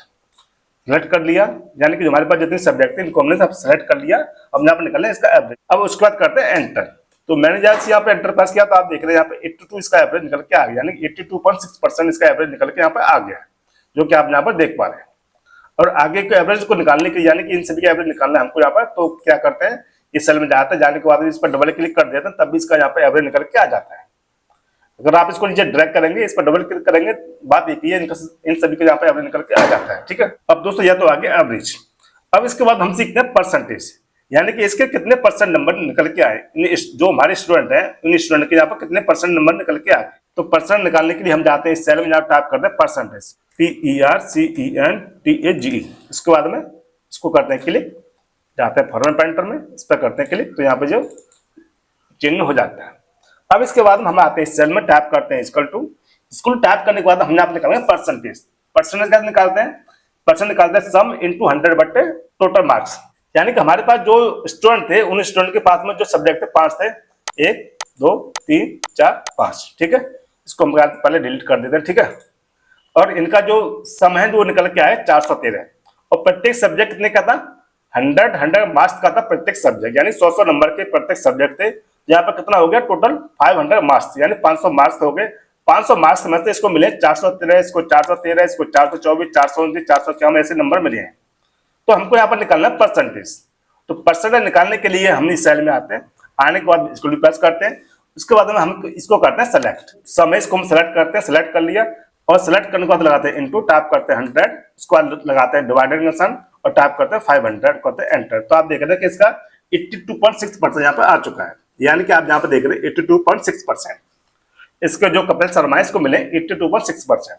और आगे को परसेंट निकालने के लिए हम क्या काम करते हैं, हम जाते हैं इस सेल में, जाने के बाद इस पर डबल क्लिक कर देते हैं, तो आगे के इन सभी के परसेंट निकल के आते हैं। अब दोस्तों आप कह रहे होंगे सर यहाँ पे एवरेज और परसेंट तो बराबर आ रहा है, क्या ये बराबर होता है? दोस्तों अगर आप जानते हैं तो कमेंट बॉक्स में जरूर लिख दें। अगर आपके पास में जो सब्जेक्ट है, सारे सब्जेक्ट अगर 100 मार्क्स के हैं, तो वहां पे एवरेज और परसेंटेज बराबर आएगा। ठीक है, क्या कहा मैंने, आपके पास में जितने भी सब्जेक्ट हैं वो सभी सब्जेक्ट वहां पे 100 मार्क्स के हैं, तो वहां पे आपके एवरेज और परसेंटेज बराबर आएगा। अगर कोई सब्जेक्ट वहां पे 100 से कम है या 100 से ज्यादा है, तो वहां पर परसेंटेज वहां पर चेंज हो जाएगा। ठीक है, एवरेज तो जो आना था वही आएगा, लेकिन वहां परसेंट चेंज हो जाएगा। जैसे कि मेरे पास जो सब्जेक्ट है, 2 सब्जेक्ट है, इसकी हिंदी और इंग्लिश है, वो 150 नंबर के हैं। तो 150 कितने हो गए, 300। ठीक है, और जितने 1 2 3 ये कितने 100 नंबर के 3 सब्जेक्ट है, तो ये कितने हो गए 300 300 300 कितना हो गया 600। ठीक है, इसको हम यहाँ से करते हैं डिलीट। मैंने इसको डिलीट कर दिया। अब हम यहाँ पर निकालते हैं कि 600 में से जो नंबर मिले हैं उसके हिसाब से कितना परसेंटेज आ रहा है। ठीक है, आपकी कंफ्यूजन को दूर करने के लिए। तो इसके लिए हम सेल में आते हैं, आने के बाद इसको प्रेस करते हैं, उसके बाद करते हैं इसको सेलेक्ट कर लिया, इनटू किया, 100 टाइप किया, क्योंकि हमको परसेंट में लेके आ रहा है तो 100 टाइप किया, इसको लगाया डिवाइडेड, इसको टाइप किया 600। ठीक है, उसके बाद किया एंटर। तो आप देख रहे हैं कि यहाँ पे इसकी परसेंटेज यहाँ पर कम हो गई है। क्या देख रहे हैं आप कि इसकी यहाँ परसेंटेज यहाँ पर कम हो गई है। तो इसी तरीके से हम यहाँ पे आगे को परसेंट निकालेंगे। तो क्या करेंगे, इस सेल में जाएंगे, जाने के बाद इस पर डबल क्लिक कर देंगे, तो यहाँ पे इन सबकी यहाँ परसेंट यहाँ पर चेंज होगी। जो पहले यहाँ पे इनकी यहाँ पर एवरेज और परसेंट बराबर आ रही थी, वो अब यहाँ पर बराबर नहीं आ रही। क्यों नहीं आ रही, क्योंकि यहाँ पर जो मार्क्स दिए गए थे वो मार्क्स यहाँ पर 150 नंबर के यहाँ पर 2 सब्जेक्ट हो गए, इसलिए यहाँ पर जो पूर्णांक जो था पूर्णांक उनका यहाँ पे बढ़ गया है, 150 नंबर का हो गया है, इसलिए यहाँ पे इनकी परसेंट यहाँ पे कम हो गई। तो दोस्तों यह यहाँ पे मेन डिफरेंस। अगर एवरेज और परसेंट में आपसे कोई डिफरेंस पूछ रहे तो आप इसको बता सकते हैं कि जब मार्क्स यहाँ पे 100 मार्क्स के प्रत्येक सब्जेक्ट बराबर का है तो वहाँ पर एवरेज और परसेंट बराबर आएंगे। अगर मार्क्स वहाँ पे 100 से कम है, ज्यादा, तो वहाँ परसेंट वहाँ पर चेंज हो जाएगा। ठीक है, इसको हम करते हैं डिलीट करने के बाद करते हैं, तो हम जाते हैं सेल में, जाने के बाद इसको प्रेस करते हैं, इसको सेलेक्ट करते हैं, सेलेक्ट कर दिया, इनटू किया, 100 टाइप किया, डिवाइड किया और 500 टाइप किया, इसको बाद कर दिया एंटर। तो आप यहाँ पे देख रहे हैं कि इनका परसेंट आ गया। परसेंट आने के बाद इसको करते नीचे डायरेक्ट, तो इन सभी का परसेंट आ जाता है। अब दोस्तों इसके बाद हम करते हैं इसको सेलेक्ट करने के लिए हम क्या करते हैं, इस सेल में जाते हैं, जाने के बाद हम, अगर दोस्तों आपके पास में डेटा कम है तो आप ऐसे सेलेक्ट कर सकते हैं। अगर आपके पास डेटा ज्यादा है तो आप क्या करेंगे, तो आप पहले सेल में जाना है, जाने के बाद कंट्रोल शिफ्ट राइट एरो की प्रेस करना है और कंट्रोल शिफ्ट डाउन एरो की प्रेस करेंगे, तो आपका जो डेटा है वो डेटा आप विदिन सेकंड में आप सेलेक्ट हो जाता है। ठीक है, अब इसके बाद में आपको इसको करना है सेंटर। तो सेंटर करने के लिए आपको जाना है अलाइनमेंट में और यहाँ पर करना है इस पर क्लिक, तो ये डेटा यहाँ पर सेंटर में आ जाता है। अब इसके बाद में आपको बॉर्डर भी करना है, तो बॉर्डर करने के लिए आपको उसको सिलेक्ट रहने देना है। इसके बाद आपको जाना है यहाँ पर बॉर्डर पे, इस पर आपको क्लिक कर देंगे तो इसमें यहाँ पर बॉर्डर यहाँ पर अप्लाई हो जाता है। ठीक है दोस्तों, अब हम सीखने वाले हैं कि अगर हमको यहाँ पर किसी रो या कॉलम के बीच में अगर हमको कॉलम या रो ऐड करनी पड़ जाए या डिलीट करना पड़ जाए तो कैसे करेंगे। तो जैसे कि सपोज को मुझे डी और ई कॉलम के बीच में यहाँ पर मुझे एक कॉलम ऐड करना है, यहाँ पर मुझे जी और एच कॉलम के बीच में मुझे यहाँ पर एक कॉलम ऐड करना है जिसमें मुझे एक और सब्जेक्ट लिखना है। ठीक है, तो कैसे करेंगे? तो इसके लिए आपको जाना है, अगर आपको जी के बाद में कॉलम ऐड करना है तो आपको जाना है एच पे। एच पर जाने के बाद में आपको माउस का राइट बटन क्लिक करना है और क्लिक करने के बाद में आपको यहाँ पर जाना है इंसर्ट कॉलम लेफ्ट। इस पर क्लिक कर देंगे तो यहाँ पे एक कॉलम यहाँ पे ऐड हो जाता है। अगर यही कॉलम आपको यहाँ पर शॉर्टकट की से ऐड करना है दोस्तों, कैसे करेंगे? तो इसके लिए आपको इस कॉलम को पूरा सेलेक्ट कर लेना है। मैंने इसको सेलेक्ट कर लिया। इसके लिए आपको सेल में जाना है कि आप किसी भी सेल में चले जाइए, आप यहाँ पर आ जाइए, यहाँ पर आ जाइए, आप पूरे कॉलम को सेलेक्ट कर लीजिए। सेलेक्ट करने के बाद में आप प्रेस करना है कंट्रोल शिफ्ट और प्रेस की। मैंने जैसे यहाँ पर कंट्रोल शिफ्ट और प्रेस की प्रेस किया तो यहाँ पर यह कॉलम यहाँ पे ऐड होता जा रहा है, जो कि मैं जितनी यहाँ प्रेस करूंगा उतने कॉलम यहाँ पे ऐड होता जाएगा। अगर इसमें से मुझे यहाँ पर कॉलम को डिलीट करना है तो कैसे करेंगे? तो इसके लिए माउस का यूज कर सकते हैं और यहाँ पर शॉर्टकट का यूज भी कर सकते हैं। अगर यहाँ पर माउस का यूज करते हैं तो इसके लिए आपको प्रेस करना है, माउस का राइट बटन क्लिक करना है और क्लिक करने के बाद में आपको यहाँ पर दिखाई देगा डिलीट। इस पर क्लिक कर देना तो यहाँ पे कॉलम डिलीट हो जाता है। अगर आपको यहाँ पर दो कॉलम करने हैं डिलीट, दो कॉलम सेलेक्ट कर लीजिए और माउस का राइट बटन क्लिक कीजिए और जहां से कर दिए डिलीट, यहाँ पर दो कॉलम डिलीट हो जाते हैं। अगर दोस्तों आपको यहाँ पर शॉर्टकट से डिलीट करने हैं तो क्या करना पड़ेगा? तो इसके लिए आपको कंट्रोल के साथ माउस की प्रेस कर देना है तो यहाँ पे जो कॉलम यहाँ पर डिलीट हो जाता है, जो कि आप यहाँ पर देख पा रहे हैं। तो दोस्तों यह तो हो गया कॉलम को ऐड करना और डिलीट करना। अब दोस्तों इसके बाद में अगर हम यहाँ पर रो को ऐड करना है या डिलीट करना है तो कैसे करेंगे? जैसे मुझे 3 नंबर 4 नंबर रो के बीच में आप मुझे एक रो ऐड करनी है, तो मैं क्या काम करता हूँ, मैं जाता हूँ यहाँ पर 4 नंबर रो पर यहाँ पर और जाने के बाद माउस का राइट बटन क्लिक करता हूँ और क्लिक करने के बाद मुझे यहाँ पर दिखाई दे रहा है इंसर्ट रो अबव, यानी ऊपर मुझे यहाँ पर रो ऐड करनी है। तो इस पर क्लिक करता हूँ। मैं इस पर जैसे क्लिक किया तो यहाँ पर एक रो यहाँ पे ऐड हो चुकी है। अगर मुझे यहाँ पे इसको शॉर्टकट की से ऐड करना है तो कैसे करेंगे? तो इसके लिए हम प्रेस करता हूँ कंट्रोल शिफ्ट और प्लस की। मैं यहाँ पर जितनी बार कंट्रोल शिफ्ट प्लस की या प्रेस करता हूँ तो उतनी रो यहाँ पे ऐड हो जाती है। और इनको मुझे यहाँ पर डिलीट करना है तो डिलीट करने के लिए माउस का यूज करते हैं। तो माउस का यूज करने के लिए सबसे पहले रो को हमको सेलेक्ट कर लेना है। मैंने यहाँ पर सेलेक्ट कर लिया, सेलेक्ट करने के बाद कर दिया मैंने डिलीट पर क्लिक, तो आप देख रहे हैं यहाँ पर एक रो यहाँ पर डिलीट हो जाती है। इसी तरीके से अगर मुझे आप इन सभी रो को डिलीट करना है माउस से तो इनको मुझे सेलेक्ट करना है। सेलेक्ट करने के बाद मैं राइट बटन क्लिक करना है और उसके बाद मुझे आप डिलीट पर क्लिक कर देना है। तो यहाँ पर जितनी रो मैंने सेलेक्ट की थी वो सभी रो यहाँ पर डिलीट हो जाती है। अब दोस्तों यह तो हो गया रो कॉलम डिलीट करना और ऐड करना है। अब दोस्तों इसके बाद हम सीखने वाले कि जो हमने जो डेटा तैयार किया है, जो हमको जहाँ पर नंबर मिले हैं, इनमें हम यहाँ पर सीखने वाले हैं कंडीशनल फॉर्मेटिंग। यानी कि यहाँ पर हम डेटा को हाईलाइट करना सीखेंगे कि जैसे कि 90 से ऊपर कितने नंबर मिले हैं, 80 और 90 के बीच में कितने नंबर मिले हैं, वो एक कलर में हाईलाइट हो जाए, यानी कि ग्रीन कलर में या पिंक कलर में या येलो कलर में हाईलाइट हो जाए, और कम नंबर यहाँ पर अलग हाईलाइट हो जाए। तो हम कैसे हाईलाइट करेंगे? ऐसे दोस्तों अगर आपके पास में अगर आप एमआई रिपोर्ट बनाते हैं, डेटा बनाते हैं, तो वहां पर भी डेटा को हाईलाइट कर सकते हैं। तो इसमें जैसे कि मेरे पास जो डेटा दिया गया है, डेटा में यहाँ पर जो सब्जेक्ट दिए गए हैं Hindi, math, English, science, computer, इनमें जो नंबर मिले हैं इन नंबर को मुझे यहाँ पर हाईलाइट करना है। ठीक है, तो हाईलाइट कैसे करना है? जैसे कि मेरे पास जो नंबर दिए गए इसमें से मुझे यहाँ पर हाईलाइट करना है कि इसमें 90 से जो ज्यादा नंबर है मुझे उनको हाईलाइट करना है। किस कलर में करना है? ग्रीन कलर में हाईलाइट करना है। तो कैसे करेंगे? अगर मैं यहाँ पर एक एक करके यहाँ पर छाटूंगा, यहाँ पर मैं क्लिक करता हूँ, इस पर ग्रीन क्लिक करूंगा, फिर इसके बाद मैं जाता हूँ यहाँ पर करता हूँ, फिर यहाँ पर करता हूँ, फिर यहाँ पर जाता हूँ, तो यहाँ बहुत अधिक समय लगेगा। तो इस तरीके के डेटा को हाईलाइट करने के लिए कंप्यूटर में दिया गया है यहाँ पर कंडीशनल फॉर्मेटिंग, जिसका यूज करके हम डेटा को यहाँ पर हाईलाइट करते हैं। जब हम इस पर क्लिक करते हैं तो आपके सामने यहाँ पर बहुत सारे आइकन यहाँ पर निकल के आते हैं, यानी कि बहुत सारे ऑप्शन यहाँ पर निकल के आते हैं। आप डेटा को यहाँ पर कैसे कैसे हाईलाइट कर सकते हैं। जैसे कि हाईलाइट सेल्स रूल, अगर आप इस पर क्लिक करते हैं तो आपके सामने यहाँ पर ऑप्शन आते हैं greater than, less than, between, equal, text that content a to occurring duplicate value, जो कि आपको यहाँ पर देख पा रहे हैं। अगर आपको इनको सीख लेते हैं तो आपका डेटा में काम करना बहुत ही आसान, यानी कि एक्सेल में काम करना आपको बहुत ही आसान हो जाएगा। आपको मैं यहाँ पर बहुत सारी चीजें स्टेप बाय स्टेप बता रहा हूँ। अगर आप बिगिनर्स हैं तो ये वीडियो आपके लिए बहुत ही मोस्ट इंपोर्टेंट रहने वाली है। तो मैं यहाँ पर बिगिनर्स के लिए ए से लेकर जेड तक, यानी कहते हैं ए से लेकर ए टू जेड सारी आपको इन्फॉर्मेशन बताने वाला हूँ। ठीक है, तो इसमें हम सबसे पहले करते हैं ग्रेटर देन। तो इसके लिए अगर हम डेटा को हाईलाइट करना है तो सबसे पहले डेटा को हमको सेलेक्ट करना पड़ेगा। तो हम डेटा को करते हैं सेलेक्ट। हम जाते पहले सेल में, जाने के बाद में इस तरीके से हम डेटा को यहाँ पर सेलेक्ट कर लेते हैं। मेरे पास जो सब्जेक्ट दिए गए थे उस सब्जेक्ट के जो नंबर दिए इन्होंने इनको यहाँ पर सेलेक्ट कर लिया। अब सेलेक्ट करने के बाद में जाना होम टैब में। होम टैब में जाने के बाद में आपको यहाँ पर दिखाई देगा स्टाइलिश, इस पर आपको दिखाई देगा कंडीशनल फॉर्मेट, इस पर क्लिक करना है। और जब आप इस पर क्लिक करेंगे तो सबसे पहला आता है हाईलाइट सेल्स रूल, उसके बाद आता है टॉप बॉटम रूल्स, उसके बाद data bar, colour scale, icon scale, new rule, clear rule और मैनेजर रूल। तो इसमें हम सबसे पहले बात करते हैं हाईलाइट सेल्स रूल की। ठीक है, इस पर क्लिक करते हैं। क्लिक करने के बाद इसमें आते हैं बहुत सारे ऑप्शन आते हैं, greater than, less than, between, equal, text that content A that occurring and duplicate value. तो इसमें बात करते हैं हम सबसे पहले ग्रेटर देन, इस पर क्लिक करते हैं। ग्रेटर देन क्या है कि बड़ा, यानी कि जब हम इस पर क्लिक करता हूं तो यहाँ पर आता है एक टेबल निकल के आता है format cells that are greater than, आपको यहाँ पर वो अंक टाइप करना है जो वैल्यू आप यहाँ बड़ा देखना चाहते हो। जैसे कि मुझे यहाँ पर देखना है 90 से ऊपर जो नंबर दिए गए वो यहाँ पर हाईलाइट हो जाए। ठीक है, तो मैं यहाँ पर टाइप करता हूँ 90। ठीक है, टाइप कर दिया। अब 90 टाइप करने के बाद में अब आपके सामने आ रहा है विद, आपको किस कलर में हाईलाइट करना है, तो इसके लिए आपको इस पर क्लिक करना है। अब यहाँ पर दे रहा है light red fill with dark red colour दे रहा है, येलो कलर दे रहा है, ग्रीन कलर देना है। आपको इसमें से कौन से कलर में डेटा को हाईलाइट करना है? मुझे करना है डेटा को ग्रीन कलर में हाईलाइट, तो मैं करता हूँ इस पर सेलेक्ट। मैं इसको सेलेक्ट कर दिया और जहां तक कर दिया ओके। मैंने इस पर जैसे क्लिक किया तो आप देख रहे हैं विद इन सेकंड यहाँ पर डेटा यहाँ पर हाईलाइट हो चुका है। यानी कि 90 नंबर से जो भी नंबर ऊपर है, चाहे 92 है, 93, 95 है, जो भी नंबर है वो सारे नंबर यहाँ पर हाईलाइट हो चुके हैं। अगर मैं यहाँ पे एक एक करके इनको यहाँ पे हाईलाइट करता तो मेरा कितना अधिक समय लगता है? बहुत अधिक समय लगता। तो इस समय को सेव करने के लिए हम यहाँ पे यूज करते हैं कंडीशनल फॉर्मेटिंग, जो कि मैंने आपको यहाँ बता दिया। ठीक है, अब इसके बाद अगर आपको डेटा को आपको हाईलाइट करना है, मुझे डेटा यहाँ पे 80 और 90 के बीच में डेटा को हाईलाइट करना है, तो कैसे करेंगे? तो सबसे पहले इसको आपको करना पड़ेगा रिमूव। तो रिमूव करने के लिए आप इसको सिलेक्ट रहने देना है या इसको दोबारा सेलेक्ट कर लीजिए। सेलेक्ट करने के बाद आपको फिर से जाना है कंडीशनल फॉर्मेटिंग में, यहाँ पर जाना है। जाने के बाद में अब यहाँ पर जाने के बाद आपको यहाँ पर दिखाई देगा क्लियर रूल, इस पर क्लिक करेंगे और यहाँ पर आते हैं दो option, clear rule from selected cell, clear rule from entire sheet. Entire sheet क्या है कि जो पूरी वर्कशीट है, ये पूरी वर्कशीट है, इसको एंटायर शीट बोलते हैं। और सेलेक्टेड सेल क्या है? जो डेटा मैंने यहाँ पर सेलेक्ट किया है उस डेटा में जो फॉर्मेटिंग जो लगी है वो वहां से क्लियर हो जाएगी। तो इसको मैं करता हूँ यहाँ पर क्लिक।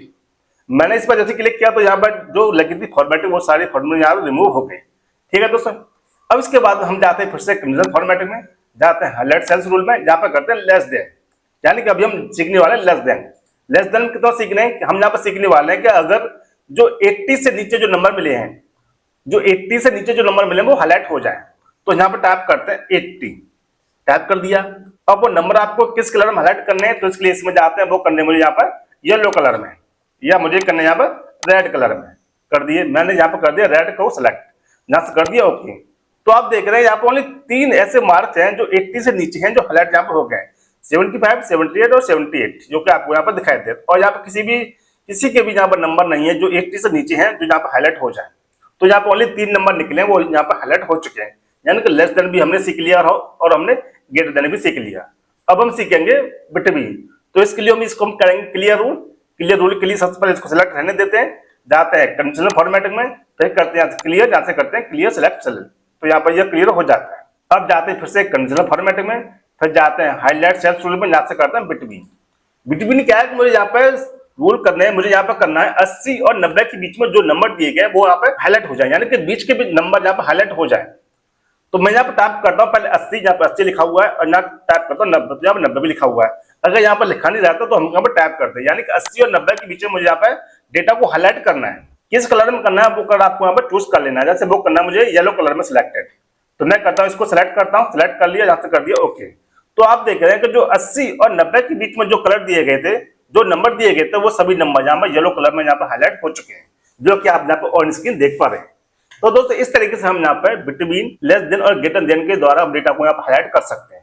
अब दोस्तों यह तो होगा 3 स्टेप। अब हम सीखेंगे इसके बाद में अगला स्टेप, तो इसको करते हैं यहाँ से रिमूव, इसको सिलेक्ट रहने देते हैं, जाते हैं कंडीशनल फॉर्मेट में, जहां पर जाते हैं क्लियर रूल में, करते हैं इसको क्लियर, तो यहाँ पर क्लियर हो जाता है। अब इसके बाद में आता है यहाँ पर इक्वल टू।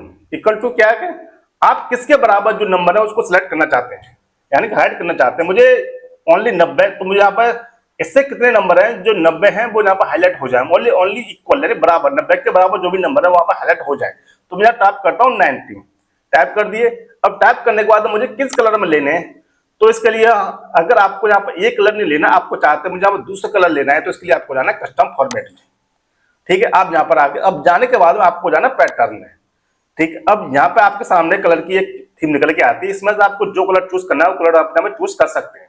जैसे कि मुझे करना है स्काई ब्लू, मैं इसको सिलेक्ट करता हूँ, यहाँ से करता हूँ ओके, और मैं यहाँ पर करता हूँ ओके। तो आप देख रहे हैं कि 90 जो नंबर दिए गए तो वो नंबर यहाँ पर हाईलाइट हो चुके हैं, यानी कि मेरे पास जो डेटा था, डेटा में जो नंबर है 90, वो नंबर यहाँ पर हाईलाइट हो चुके हैं, यानी कि इक्वल भी हमने यहाँ पर सीख लिया। इस तरीके से हम यहाँ पे इक्वल का भी यूज करके हम डेटा को हाईलाइट कर सकते हैं। अब इसको करना है क्लियर, क्लियर करने के लिए सिलेक्ट करने देते हैं, जाते हैं यहाँ पर जाने के बाद में अब इसको करते हैं क्लियर रूल। ठीक है, यहाँ से करते हैं क्लियर हो गया। अब दोस्तों इसके बाद हम बढ़ते हैं आगे और जाते हैं यहाँ पर जाने के बाद आपको यहाँ पर कंटेंट टेक्स्ट दैट कंटेंट लेना है। अब ये क्या होता है, आपको यहाँ पर ये क्या होता है कि आपको यहाँ पर लेना है जो आपके पास जो डेटा दिया गया, डेटा में अगर आपके जो टेक्स्ट के आधार पर आपको कुछ भी आपको यहाँ पर हाईलाइट करना है तो उसको आप हाईलाइट कर सकते हैं। तो उसको हम यहाँ से रिमूव करते हैं, तो इसके लिए टेक्स्ट करते हैं, इसको हम सिलेक्ट करते हैं। हम यहाँ पर करेंगे टेक्स्ट को सिलेक्ट, क्योंकि टेक्स्ट कंटेंट जब भी काम करता है, अगर आप यहाँ पर टेक्स्ट को सिलेक्ट करते हैं तो हमने इसको सिलेक्ट कर लिया और जाता है कंडीशनल फॉर्मेट में, यहाँ से करते हैं इसको टेक्स्ट दैट कंटेंट को सिलेक्ट। अब आपको डेटा में किसको यहाँ पर हाईलाइट करना है, मैं चाहता हूँ यहाँ पर जो भी यादव है वो सारे यहाँ पर हाईलाइट हो जाए। तो मैं यहाँ टाइप करता हूँ यादव YADAV, टाइप कर दिया। अब किस कलर में करना है तो इसके लिए आपको यहाँ पर जाना है, जाने के बाद आपको करना है सपोज करो रेड कलर में, तो मैंने यहाँ पर कर दिया रेड कलर सेलेक्ट कर दिया, जहाँ से कर दिया ओके। तो मेरे डेटा में जो भी यादव थे वो सभी यहाँ पर हाईलाइट हो चुके हैं। यानी कि टेक्स्ट दैट कंटेंट का मतलब यही होता है कि आपने जो टेक्स्ट यहाँ पर सेलेक्ट किया, जो लिखा है उस टेक्स्ट का जो नाम दिया गया वो यहाँ पर हाईलाइट हो गया। अब दोस्तों ये तो हो गया टेक्स्ट दैट कंटेंट, ठीक है। इसको हम करना है रिमूव, सेलेक्ट करेंगे, जाएंगे कंडीशनल फॉर्मेट में, यहाँ से करेंगे रूल क्लियर पे करेंगे, यहाँ से कर देंगे इसको, तो सिलेक्ट यहाँ पर हो जाएगा क्लियर, ठीक है। अब दोस्तों यह तो हो गया। अब इसके बाद में हम चलते हैं नेक्स्ट स्टेप में, यानी कि हम चलते हैं यहाँ पर एक डेट अक्रम, इसको बाद में सीखेंगे, डुप्लीकेट्स को बाद में सीखेंगे, ठीक है भाई। आप अभी इसके बाद हम चलते हैं यहाँ पर टॉप एंड बॉटम में। अब इस पर हम क्लिक करते हैं टॉप एंड बॉटम, यानी कि टॉप 10 आइटम, अगर आपको डेटा में यहाँ पर टॉप 10 या टॉप 5 या टॉप 6 जो भी आइटम आपको देखने हैं कि वो कितने हैं, तो वो हाईलाइट करना है। जैसे कि मेरे पास जो सम दिया गया है इसमें मुझे यहाँ पर करने हैं, मुझे यहाँ पर टॉप 5 स्टूडेंट देखने हैं कि जो यहाँ पर जिनके सबसे ज्यादा मार्क है। टॉप 5 के लिए मैं करता हूँ इसको सिलेक्ट, मैंने सेलेक्ट कर लिया, जाते हैं कंडीशनल फॉर्मेटिंग में, फिर जाता है टॉप और बॉटम में, यहाँ पर करता है टॉप 10 को सिलेक्ट। अब यहाँ पे लिखा हुआ टॉप 10, आप यहाँ पर जो भी लिखेंगे टॉप 5 लिखेंगे, टॉप 2 लिखेंगे, टॉप 3 लिखेंगे, 6 लिखेंगे, 20 लिखेंगे, वो डेटा आपको यहाँ पर शो कर देगा। तो मैं चाहता हूँ यहाँ पर ओनली टॉप 5, मैंने 5 टाइप कर दिए। अब किस कलर में करने हैं तो उसके लिए मैं करता हूँ सेलेक्ट, मुझे करने हैं ग्रीन कलर में सिलेक्ट, मैंने यहाँ पर कर दिया ग्रीन कलर सेलेक्ट कर दिया ओके। तो आप देख रहे हैं कि जो टॉप 5 जो स्टूडेंट है जिनके मार्क्स यहाँ पर दिए गए हैं वो यहाँ पर दिखा दिए। अब यहाँ पर 6 क्यों आ रहा है, क्योंकि यहाँ पर 43 बराबर आ रहा है, इसलिए यहाँ पर जो 43 नंबर दिए गए थे वो सभी नंबर यहाँ पर शो कर दिए इसने। तो 1 2 3 4 5, ठीक है। अब इसके बाद में अगर आपको क्लियर करना है तो क्लियर करने के लिए सेम जाना है, यहाँ पर जाना है क्लियर रूल पर करेंगे, जहाँ तक क्लियर हो जाएगा। अब इसके बाद में अगर आपको यहाँ पर जाना है, मुझे देखना टॉप 10%, तो टॉप 10% क्या है कि आपने जो डेटा सेलेक्ट किया है इसमें तो टॉप 10% या टॉप 5% देखने हैं, तो कितने मार्क्स हैं। तो टॉप 10% देखने के लिए आपको इस पर मुझे देखना है इसमें टॉप 20, मैं 20 टाइप कर दिया। 20 टाइप करने के बाद में यहाँ पर मुझे देखना है येलो कलर में, मैंने इसको सेलेक्ट कर दिया ओके। तो जो टॉप 20 थे मेरे पास कितना डेटा 15 डेटा दिया, 15 डेटा में जो 20 है वो यहाँ 3 नंबर निकल के आ गए। अगर आप 15 का डेटा है उसमें आप 20% देख रहे हैं तो उसमें 3 निकल के आएगा, तो उसने यहाँ पर 3 को हेल्प यहाँ पर करके दे दिया है। अब इसके बाद इसको करते हैं क्लियर, क्लियर करने के जाते हैं यहाँ पर जा करते हैं इसको क्लियर, तो क्लियर कर देते हैं इसको, हम यहाँ से कर देते हैं क्लियर, ठीक है।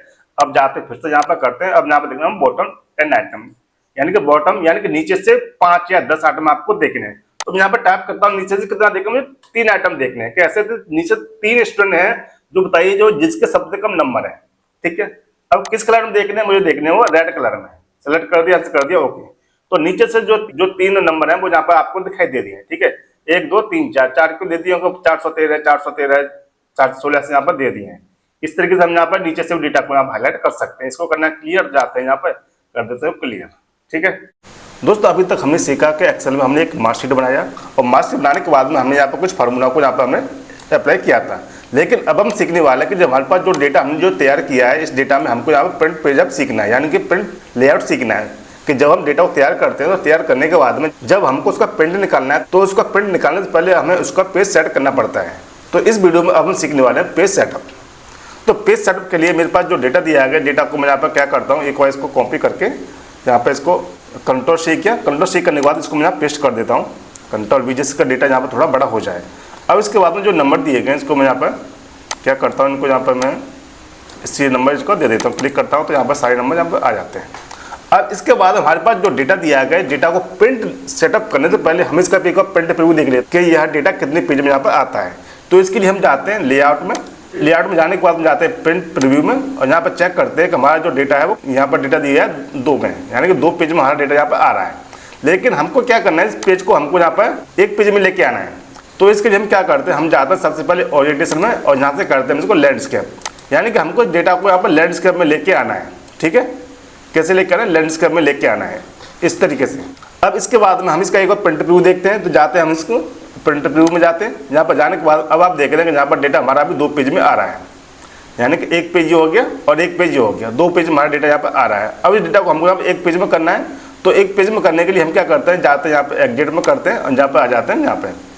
अब आप यहाँ पर देखेंगे कि आपका जो यानी कि मेरा जो डेटा दिया गया है, डेटा में एल और एम के बीच में यहाँ पे एक आपको डॉट डॉट डॉट लाइन आपको यहाँ पर दिखाई दे रही है। यानी कि इसका मतलब ये है कि आपके जो डॉट डेट के बाद में जो डेटा दिया गया वो डेटा आपका दूसरे पेज में जा रहा है। अब इस डेटा को आपको एक पेज में करना है, तो कैसे करेंगे? तो इसके लिए हम क्या करते हैं, हम जाते हैं यहाँ पेज लेआउट में और यहाँ से जाते हैं प्रिंट टाइटल में। जहाँ पर जाने के बाद हम जाते हैं मार्जिन में। अब जो मार्जिन जो दिया गया है, यानी कि टॉप में, बॉटम में, लेफ्ट में और राइट में जो मार्जिन दिया गया है, हमको इसको सेट करना है। यानी कि हमारा डेटा कहाँ जा रहा है, अभी हमारा डेटा लेफ्ट और राइट में जा रहा है। टॉप बॉटम में हमारा पेज डेटा एक पेज पे आ रहा है, तो जो लेफ्ट और राइट का जो मार्जिन है इसको हमको कम करना है। तो कम करने के लिए हम इस पर करते हैं, अब सेलेक्ट कर लेते हैं, करने के बाद इसको कर देता हूँ 1। ठीक है, अभी भी हमारा यहाँ पर नहीं आ रहा, अभी हमारा एल और एम के बीच में लाइन आ रही है। फिर से जाते हैं हम यहाँ पर प्रिंट टाइटल में, फिर से जाते हैं इसमें, यहाँ पर जाने के बाद इसको भी हम यहाँ पर कर देते हैं 1। ठीक है, एक बार 1 करके देखते हैं। तो अब आप देख रहे हैं कि यहाँ पर डेटा हमारा यहाँ पर जो लाइन जो आ रही थी एल और एम के बीच में, वो लाइन अब यहाँ पर एम के बाद में आ रही है। अब इसके बाद हम जाते हैं प्रिंट प्रीव्यू में और चेक करते हैं कि वो डेटा हमारे एक पेज पे आ रहा है क्या नहीं। अब आप मैं यहाँ पर स्लाइड करके देख रहा हूँ, तो वो डेटा मेरे यहाँ पर एक पेज पे आपको यहाँ पर दिखाई दे रहा है। तो इस तरीके से हम यहाँ पर प्रिंट पेज अप सेटअप करते हैं। अगर आपको पास में अगर डेटा ज़्यादा है, अगर आपके पास में डेटा ज़्यादा है, वो डेटा आपको एक पेज में नहीं आ रहा, तो इसके लिए आप क्या करना पड़ेगा, इसके लिए आपको इनको सेलेक्ट करना है जो नंबर दिए गए। अब इनको सेलेक्ट करने के बाद आपको जाना है होम टैब में और यहाँ पर जाने के बाद में आपको जाना है यहाँ पर, और यहाँ पर जाने के बाद में आपको यहाँ पर दिखाई देगा ऑटो फिट कॉलम विड्थ। आप इस पर क्लिक कर देंगे। आप इस पर जैसे क्लिक करेंगे तो आप देख रहे हैं कि आपका जो डेटा है में जो कॉलम दिए गए, इस कॉलम की यहाँ पर विड्थ यहाँ पर कुछ कम हो गई है। यानी कि जो पहले की जो विड्थ थी वो ज़्यादा थी, अब जब कम हो गई तो आप देख रहे हैं कि यहाँ पर एम और एन 2 कॉलम भी आपको यहाँ पर स्पेस दिखाई दे रहा है। अगर आप मैं जाता हूँ यहाँ पर प्रिंट प्रीव्यू में आप चेक करता हूँ, तो आप देख रहे हैं कि मेरा स्पेस यहाँ पर बहुत अधिक बच गया है। लेकिन मैं चाहता हूँ ये डेटा मुझे आप बीचों बीच में लेके आना है, तो क्या करते हैं, हम जाते हैं यहाँ से एग्जिट करते हैं। यहाँ पर जाने के बाद हम जाते हैं यहाँ पे प्रिंट टाइटल में। यहाँ पर जाने के बाद में हम जाते हैं मार्जिन में। मार्जिन में जाने के बाद में यहाँ पे वर्टिकल और हॉरिजॉन्टल जो आपको दिया गया है, इस पर आपको क्लिक कर देना है। क्लिक करने के बाद में आपको यहाँ पे यानी कि इनको आप चेक कर देना है, और चेक करने के बाद में आपको प्रिंट प्रीव्यू चेक कर लेना है। तो आप देख देंगे जो मैंने इन पर जैसे क्लिक किया, तो ये मेरा डेटा जो पहले एक साइड में आपको दिखाई दे रहा था, वो डेटा वो आपको यहाँ पर बीचों बीच में आपको यहाँ पर दिखाई दे रहा है। तो इस तरीके से हम यहाँ पर पेज को सेंटर में करने के लिए, यानी कि डेटा को सेंटर में करने के लिए हम यहाँ पे वर्टिकल और हॉरिजॉन्टल का भी यूज करते हैं। अब इसके बाद में हम इसको करते हैं बैक। अब दोस्तों इसके बाद बढ़ते हैं नेक्स्ट स्टेप में, यहाँ पर सीखने वाले फिल्टर सॉर्टिंग। यानी कि मेरे पास जो डेटा दिया गया है, इस डेटा में हम यहाँ फिल्टर सॉर्टिंग सीखेंगे। तो जैसे कि इसमें हम सबसे पहले बात करते हैं फिल्टर की।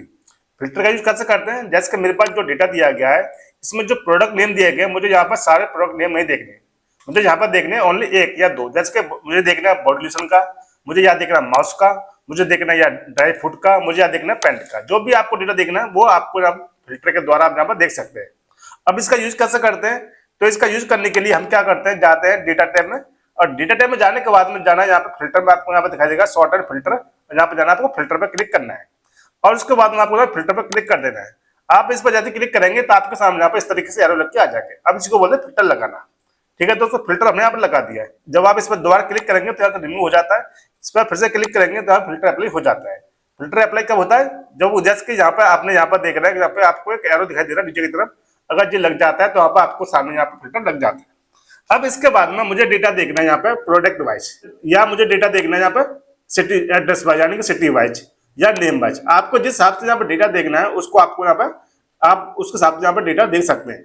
जैसे कि मुझे यहाँ पर डेटा देखना है बॉडी लोशन का, तो आगे का जो डेटा यहाँ पर ये सारा डेटा नहीं देखना, तो क्या करेंगे हम जाएंगे इस वाले एरो पर, इस पर क्लिक करेंगे, और क्लिक करने के बाद में जो सबसे पहले दिया है सिलेक्ट ऑल, इस पर आपको क्लिक कर देना है। क्लिक करके इसको अनचेक कर देना सबको। अब अनचेक करने के बाद में आपको यहाँ पर दिखाई देगा बॉडी लोशन, इस पर आपको क्लिक कर देना है, यानी कि इसको सिलेक्ट करना है।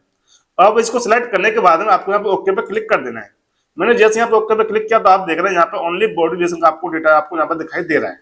क्या दिखाई दे रहा है, बॉडी लोशन का डेटा आपको यहाँ पे दिखाई दे रहा है, और सारा डेटा यहाँ पर छिप गया है। अब इसके बाद आप चाहते हैं मुझे यहाँ पर दूसरा प्रोडक्ट देखना है, तो इस पर क्लिक करेंगे, और क्लिक करने के बाद में मुझे यहाँ पर डेटा देखना है किसका, फेस क्रीम का। तो इसको मैं सिलेक्ट करता हूँ, यहाँ से करता हूँ इसको अनचेक, मैंने इसको अनचेक कर दिया, यहाँ से कर दिया ओके। तो अब आपको यहाँ पे ओनली फेस क्रीम का डेटा आपको यहाँ पर दिखाई दे रहा है।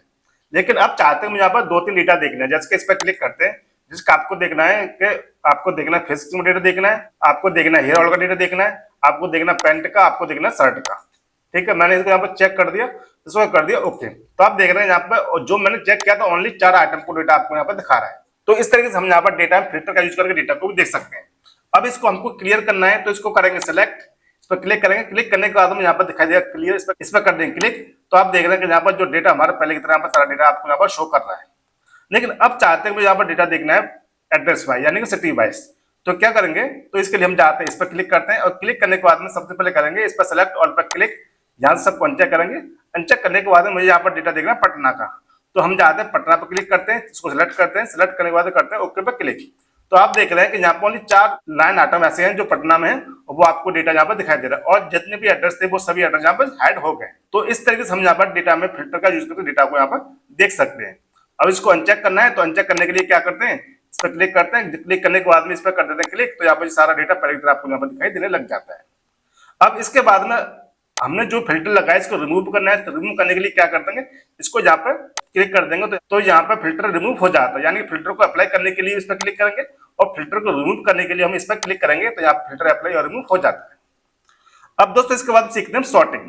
सॉर्टिंग यानी कि मेरे पास जो डेटा दिया गया है, डेटा में मुझे यहाँ पर डेटा करना है सॉर्टिंग वाइज, यानी कि असेंडिंग या डिसेंडिंग ऑर्डर में डेटा को यहाँ पर करना है।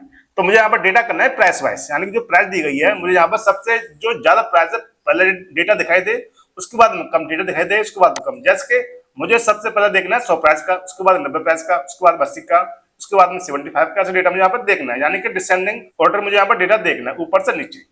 तो कैसे करते हैं, तो इसको हम सेलेक्ट करते हैं, यहाँ से हमने इसको सेलेक्ट कर लिया और सेलेक्ट करने के बाद होम टैब में जाएंगे। जाने के बाद में आपको यहाँ पर जाना है फिर से सॉर्ट है फिल्टर में, यहाँ पर करना है आपको सॉर्ट पर क्लिक।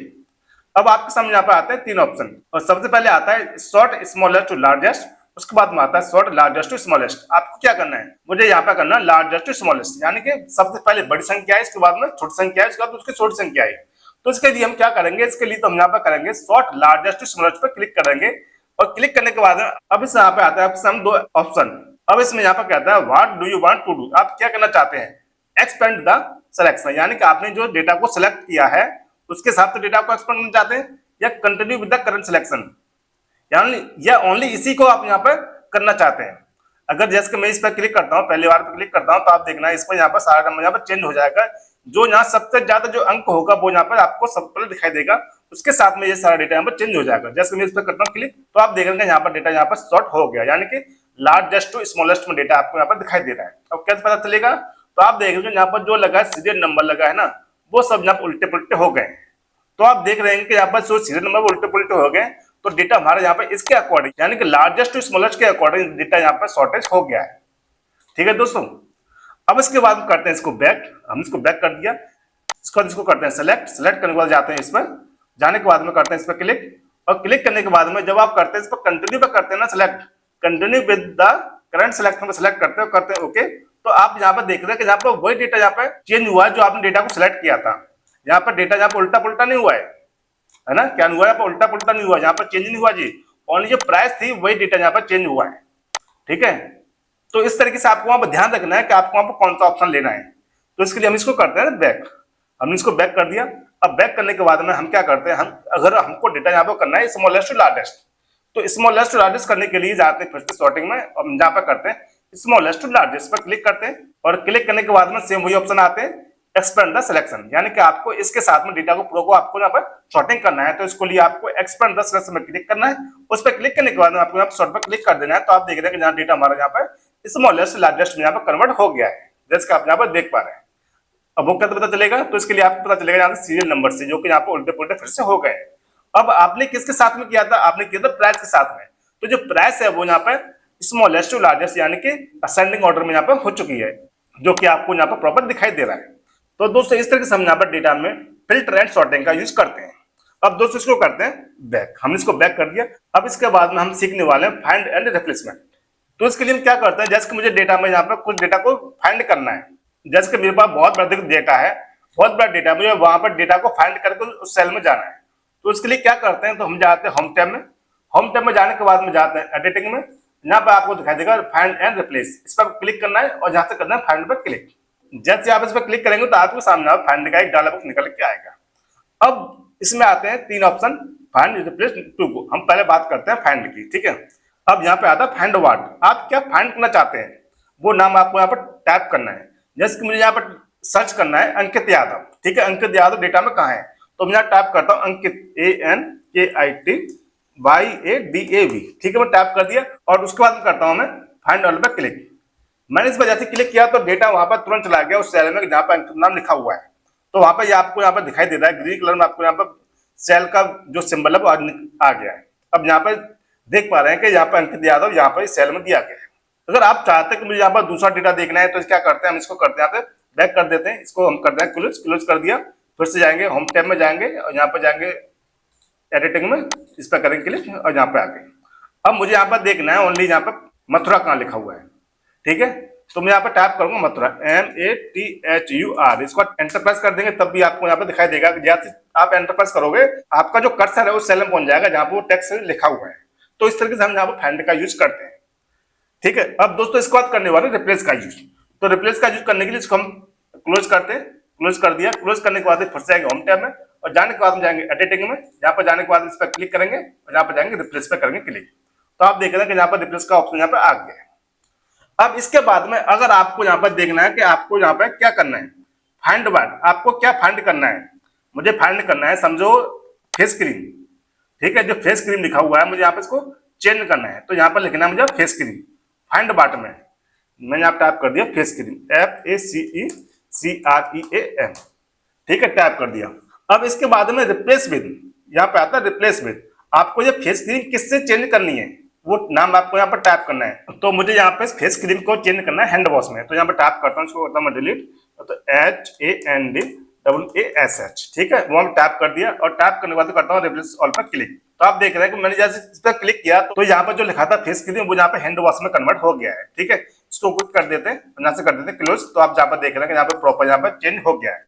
अब दोस्तों यह तो होगा एक रिप्लेसमेंट। अगर हमको डेटा में बहुत सारा रिप्लेसमेंट करना है, जैसे 3, 4, 5 करना है तो एक साथ कैसे करेंगे।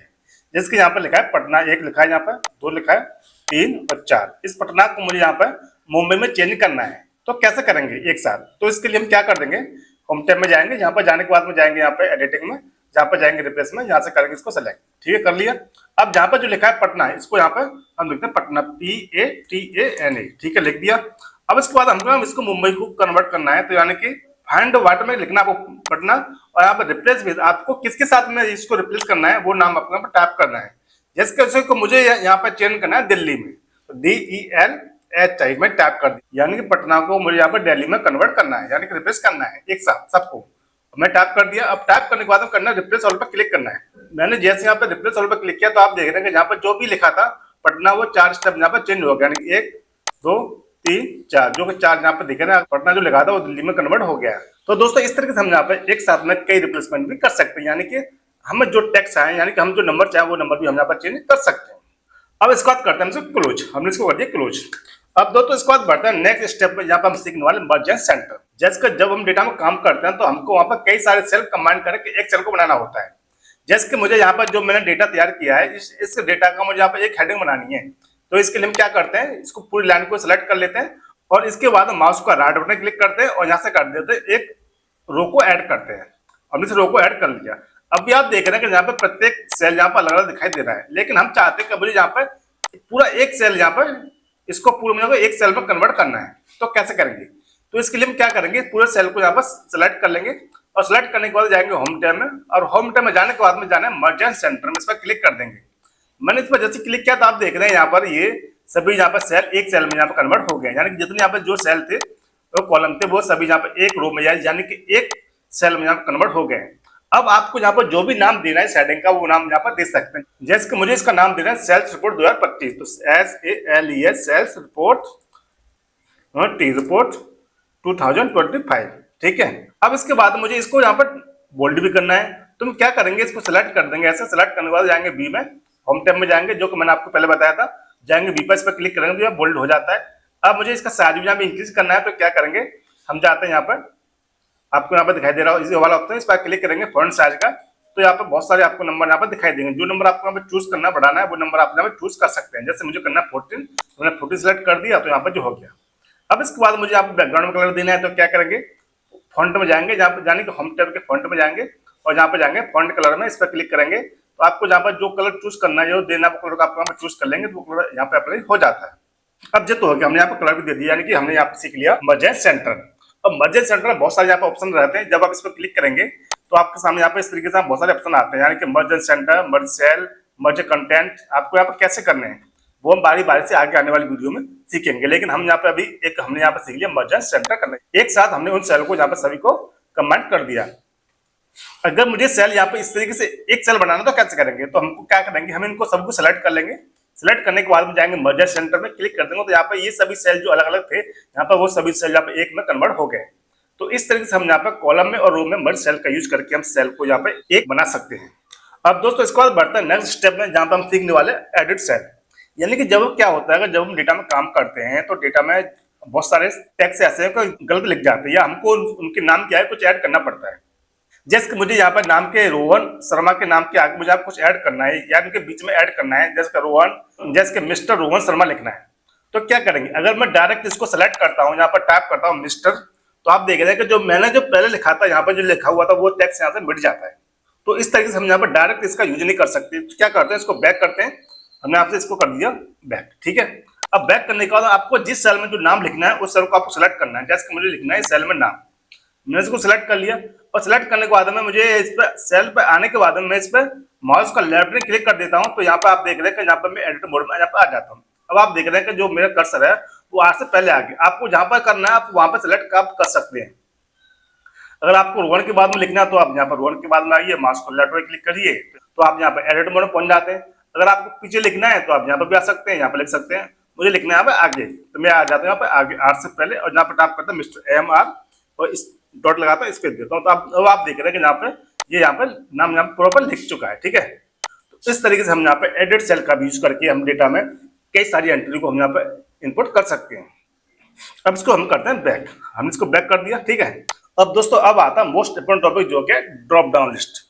यानी कि हमारे पास कुछ प्रोडक्ट ऐसे होते हैं या तो जो बार बार हमको यहाँ टाइप करने पड़ते हैं, या कुछ नाम ऐसे होते हैं जो हमको यहाँ पे बार बार टाइप करने पड़ते हैं, या कुछ सिटी के नेम होते हैं जो हमको बार बार टाइप करने पड़ते हैं। लेकिन हम चाहते हैं कि वो हमको यहाँ पर बार बार टाइप ना करना पड़े, उसकी यहाँ पर एक ड्रॉप डाउन लिस्ट बन जाए। तो ड्रॉप डाउन लिस्ट कैसे बनाते हैं तो हम सीख लेते हैं। जैसे कि मुझे बनाना है ड्रॉप डाउन लिस्ट, इस प्रोडक्ट नेम के जो भी प्रोडक्ट नेम दिए गए इन सभी का मुझे यहाँ पे ड्रॉप डाउन लिस्ट बनाना है। उससे फायदा क्या होगा, उससे फायदा ये रहेगा कि आपका यहाँ पर टाइम भी सेव होगा और आप एक स्मार्ट एक्सेल वर्क में काम करने की लग जाते हैं, ठीक है। आपका यहाँ पे बहुत अधिक समय सेव होता है। अब इसको बनाते कैसे हैं तो क्या करते हैं, जैसे कि मुझे यहाँ पे बनाना है, इसको मैं करता हूँ यहाँ से, इसको मैं कर देता हूँ, चलो यहाँ पे करता हूँ, यहाँ पे ये ठीक है, मैंने इसको यहाँ पे कर दिया। इसको मैं नो बॉर्डर कर देता हूँ, ठीक है। इसको मैं करता हूँ सेलेक्ट, यहाँ से इन सभी को बॉर्डर दे देता हूँ। अब मुझे यहाँ पे इनमें या यहाँ पर मुझे बनानी है ड्रॉप डाउन लिस्ट बनानी है। किसकी बनानी है, मुझे बनानी है जो प्रोडक्ट जो नेम दिए गए इनकी मुझे यहाँ पे एक ड्रॉप डाउन लिस्ट बनानी है। तो कैसे बनाएंगे, तो इसके लिए हम इस सेल में आते हैं। इस सेल में आने के बाद में हमको जाता है डेटा टैब में, डेटा टैब में आ गए और डेटा टैब में जाने के बाद में जाते हैं वैलिडेशन में, ठीक है। और यहाँ पर करते हैं इसको सेलेक्ट। यहाँ पर सेलेक्ट करने के बाद में सेटिंग में जाना है। सेटिंग में जाने के बाद में जाना है एनी वैल्यू वाले ऑप्शन पर, इस पर आप क्लिक कर देना है, ठीक है। अब आप इस पर क्लिक करने के बाद अब आपको यहाँ से चूज करना है लिस्ट को, लिस्ट पर आपको सेलेक्ट कर देना है और फिर उसके बाद में जाना है आपको सोर्स में। यहाँ पे आपको जाना है, जाने के बाद में आपके पास जो प्रोडक्ट जो नेम है उनको उस सेल में आपको जाना है। तो मैं यहाँ पे आ गया। अब आने के बाद मुझे इन सभी को यहाँ पे सेलेक्ट करना है, जो भी मेरे प्रोडक्ट है सभी को यहाँ सेलेक्ट करता हूँ और सेलेक्ट करने के बाद करता हूँ मैं ओके। तो आप देख रहे हैं कि यहाँ पर एक एरो यहाँ पर लग के आ गया है। जब मैं इस पर क्लिक करता हूँ तो जो सभी नेम यहाँ पे जो दिए गए वो सभी नेम यहाँ पर आ जाते हैं। अब उसके बाद मुझे ये सभी नेम यहाँ पर नीचे लेके आना है। तो क्या करना है, मैं सेल में जाता हूँ, जाने के बाद इसको नीचे करेक्ट कर देता हूँ। तो आप देख रहे हैं कि यहाँ प्रत्येक सेल में यहाँ पे एक ड्रॉप डाउन लिस्ट बन के आ गई है। अब मुझे क्या करना है कि मुझे यहाँ पर लिखना है बॉडी लोशन, इसको सेलेक्ट करता हूँ, मैं टैप कर देता हूँ, इसको सेलेक्ट कर लिया, यहाँ पर लिख गया। मुझे इसमें लिखना है फेयर एंड लवली क्रीम, तो मैं यहाँ पर ये लिख गया। इस सेल में आता हूँ। अब यहाँ पर लिखना है मुझे माउस, तो माउस सेलेक्ट करता हूँ, यहाँ माउस आ जाता है। अब यहाँ पर मैं लिखता हूँ मुझे हेयर ऑयल लिखना है, तो मैं इसको सेलेक्ट करता हूँ। तो आप देख रहे हैं कि यहाँ पर कितना अधिक समय सेव हो गया। मुझे यहाँ पर बार बार लिखने की जरूरत नहीं पड़ रही है। मुझे यहाँ पर मैंने इनकी यहाँ पे एक बार ड्रॉप डाउन लिस्ट बना दिया है। तो आप देख रहे हैं कि यहाँ पर इनको मैं यहाँ पर सेलेक्ट करके आसानी से इन सबकी यहाँ पे एंट्री कर सकता हूँ, जो कि आप यहाँ पर देख पा रहे हैं। तो दोस्तों इस तरीके से हम यहाँ पर ड्रॉप डाउन लिस्ट बनाते हैं। ड्रॉप डाउन लिस्ट बनाना बहुत आसान है, जो कि मैंने आपको यहाँ पर बता दिया है। अब दोस्तों इसको आज सीखते हैं फ्रीज पेन्स, यानी कि फ्रीज पेन्स का यूज कैसे करते हैं। जैसे जब हम डेटा में एंट्री करते हैं तो जो सबसे पहले जो हेडिंग होती है हमारी ऊपर की जो हेडिंग होती है, अब जब जो हेडिंग होती है जब नीचे एंट्री करते हैं तो हेडिंग यहाँ पर छिप जाती है, जैसे इस तरीके से। यानी जब आप यहाँ पे एंट्री करते जाते हैं और डेटा आपके पास ज्यादा होता जाता है तो वो हेडिंग छिप जाती है, लेकिन हम चाहते हैं कि जो हेडिंग है वो छिपे नहीं, वो हमारी यहाँ पे कंटिन्यू बराबर दिखाई दे। तो इसको कैसे करते हैं, तो इसके लिए आपको इस हेडिंग से नीचे वाली आपको रो को आपको सेलेक्ट कर लेना है और सेलेक्ट करने के बाद जाना है व्यू टैब में, यहाँ पर आपको दिखाई दे रहा है, और व्यू टैब में जाने के बाद आपको जाना है यहाँ पर फ्रीज पेंस पे, इस पर क्लिक कर देना है और इस पर क्लिक करने के बाद में अब सबसे ऊपर आता है इसमें अप टू रो 2, इस पर आप क्लिक कर देंगे। मैंने इस पर जैसे क्लिक किया तो आप देख रहे हैं जो मेरी जो पहली जो 2 रो है वो यहाँ फ्रीज हो चुकी है, यानी कि हेडिंग मेरी यहाँ पर फ्रीज हो चुकी है।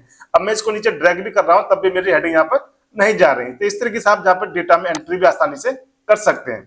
अगर ये आपको यहाँ से अनफ्रीज करनी है तो क्या करना है, इसको आपको सेलेक्ट करना है, सेलेक्ट करने के बाद में व्यू में जाना है और यहाँ से कर देना, इस पर जाना है, यहाँ से कर देने को अनफ्रीज, तो यहाँ से ये अनफ्रीज हो जाती है। अब जो आप हेडिंग आपको यहाँ पर चिपती हुई दिखाई दे रही है। अगर इसके बाद में अगर आपको यहाँ पर कॉलम को भी हाइड करना है, जैसे कि जब हम डेटा में यहाँ पे आगे एंट्री करते जाते हैं, एच कॉलम, आई कॉलम, जे कॉलम करते जाते हैं, यहाँ पे जो बी कॉलम, ए कॉलम है वो हेडिंग आपकी छिप जाती है।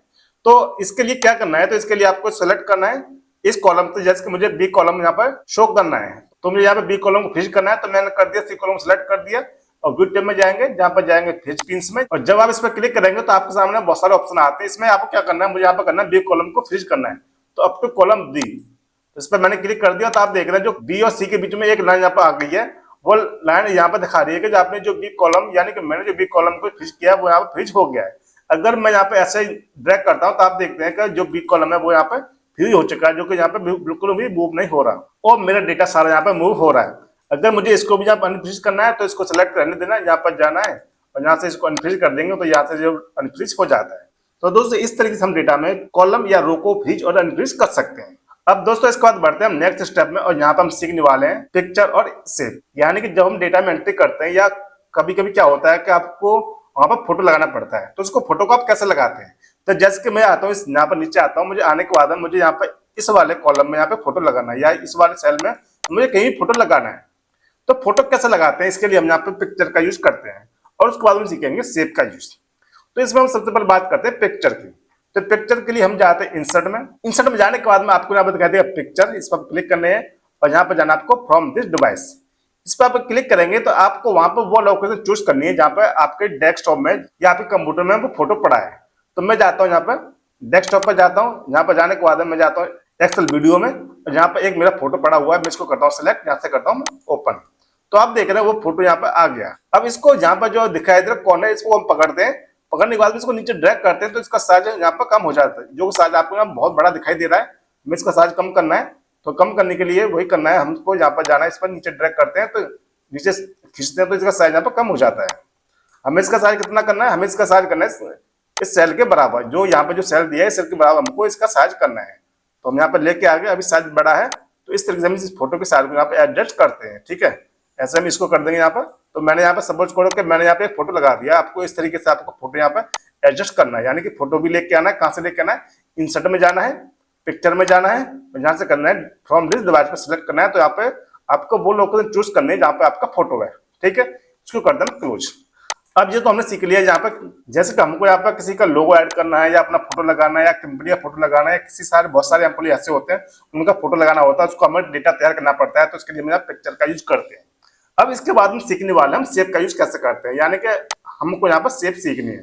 तो इसके लिए हम क्या करेंगे, इंसर्ट में जाएंगे, जाने के बाद में आपको यहाँ पर दिखाई देगा इंसुलेट ट्रैक्शन, इस पर जाना है आपको शेप पर, और यहाँ पर आपको बहुत सारे शेप आपको यहाँ पर दिखाई देंगे, यानी कि line, rectangle, basic shape, block, arrow, इस तरीके से बहुत सारे शेप आपको यहाँ पर दिखाई देते हैं। जो शेप आपको यहाँ से लगानी है उस शेप को आपको यहाँ पर चूज कर लेना है।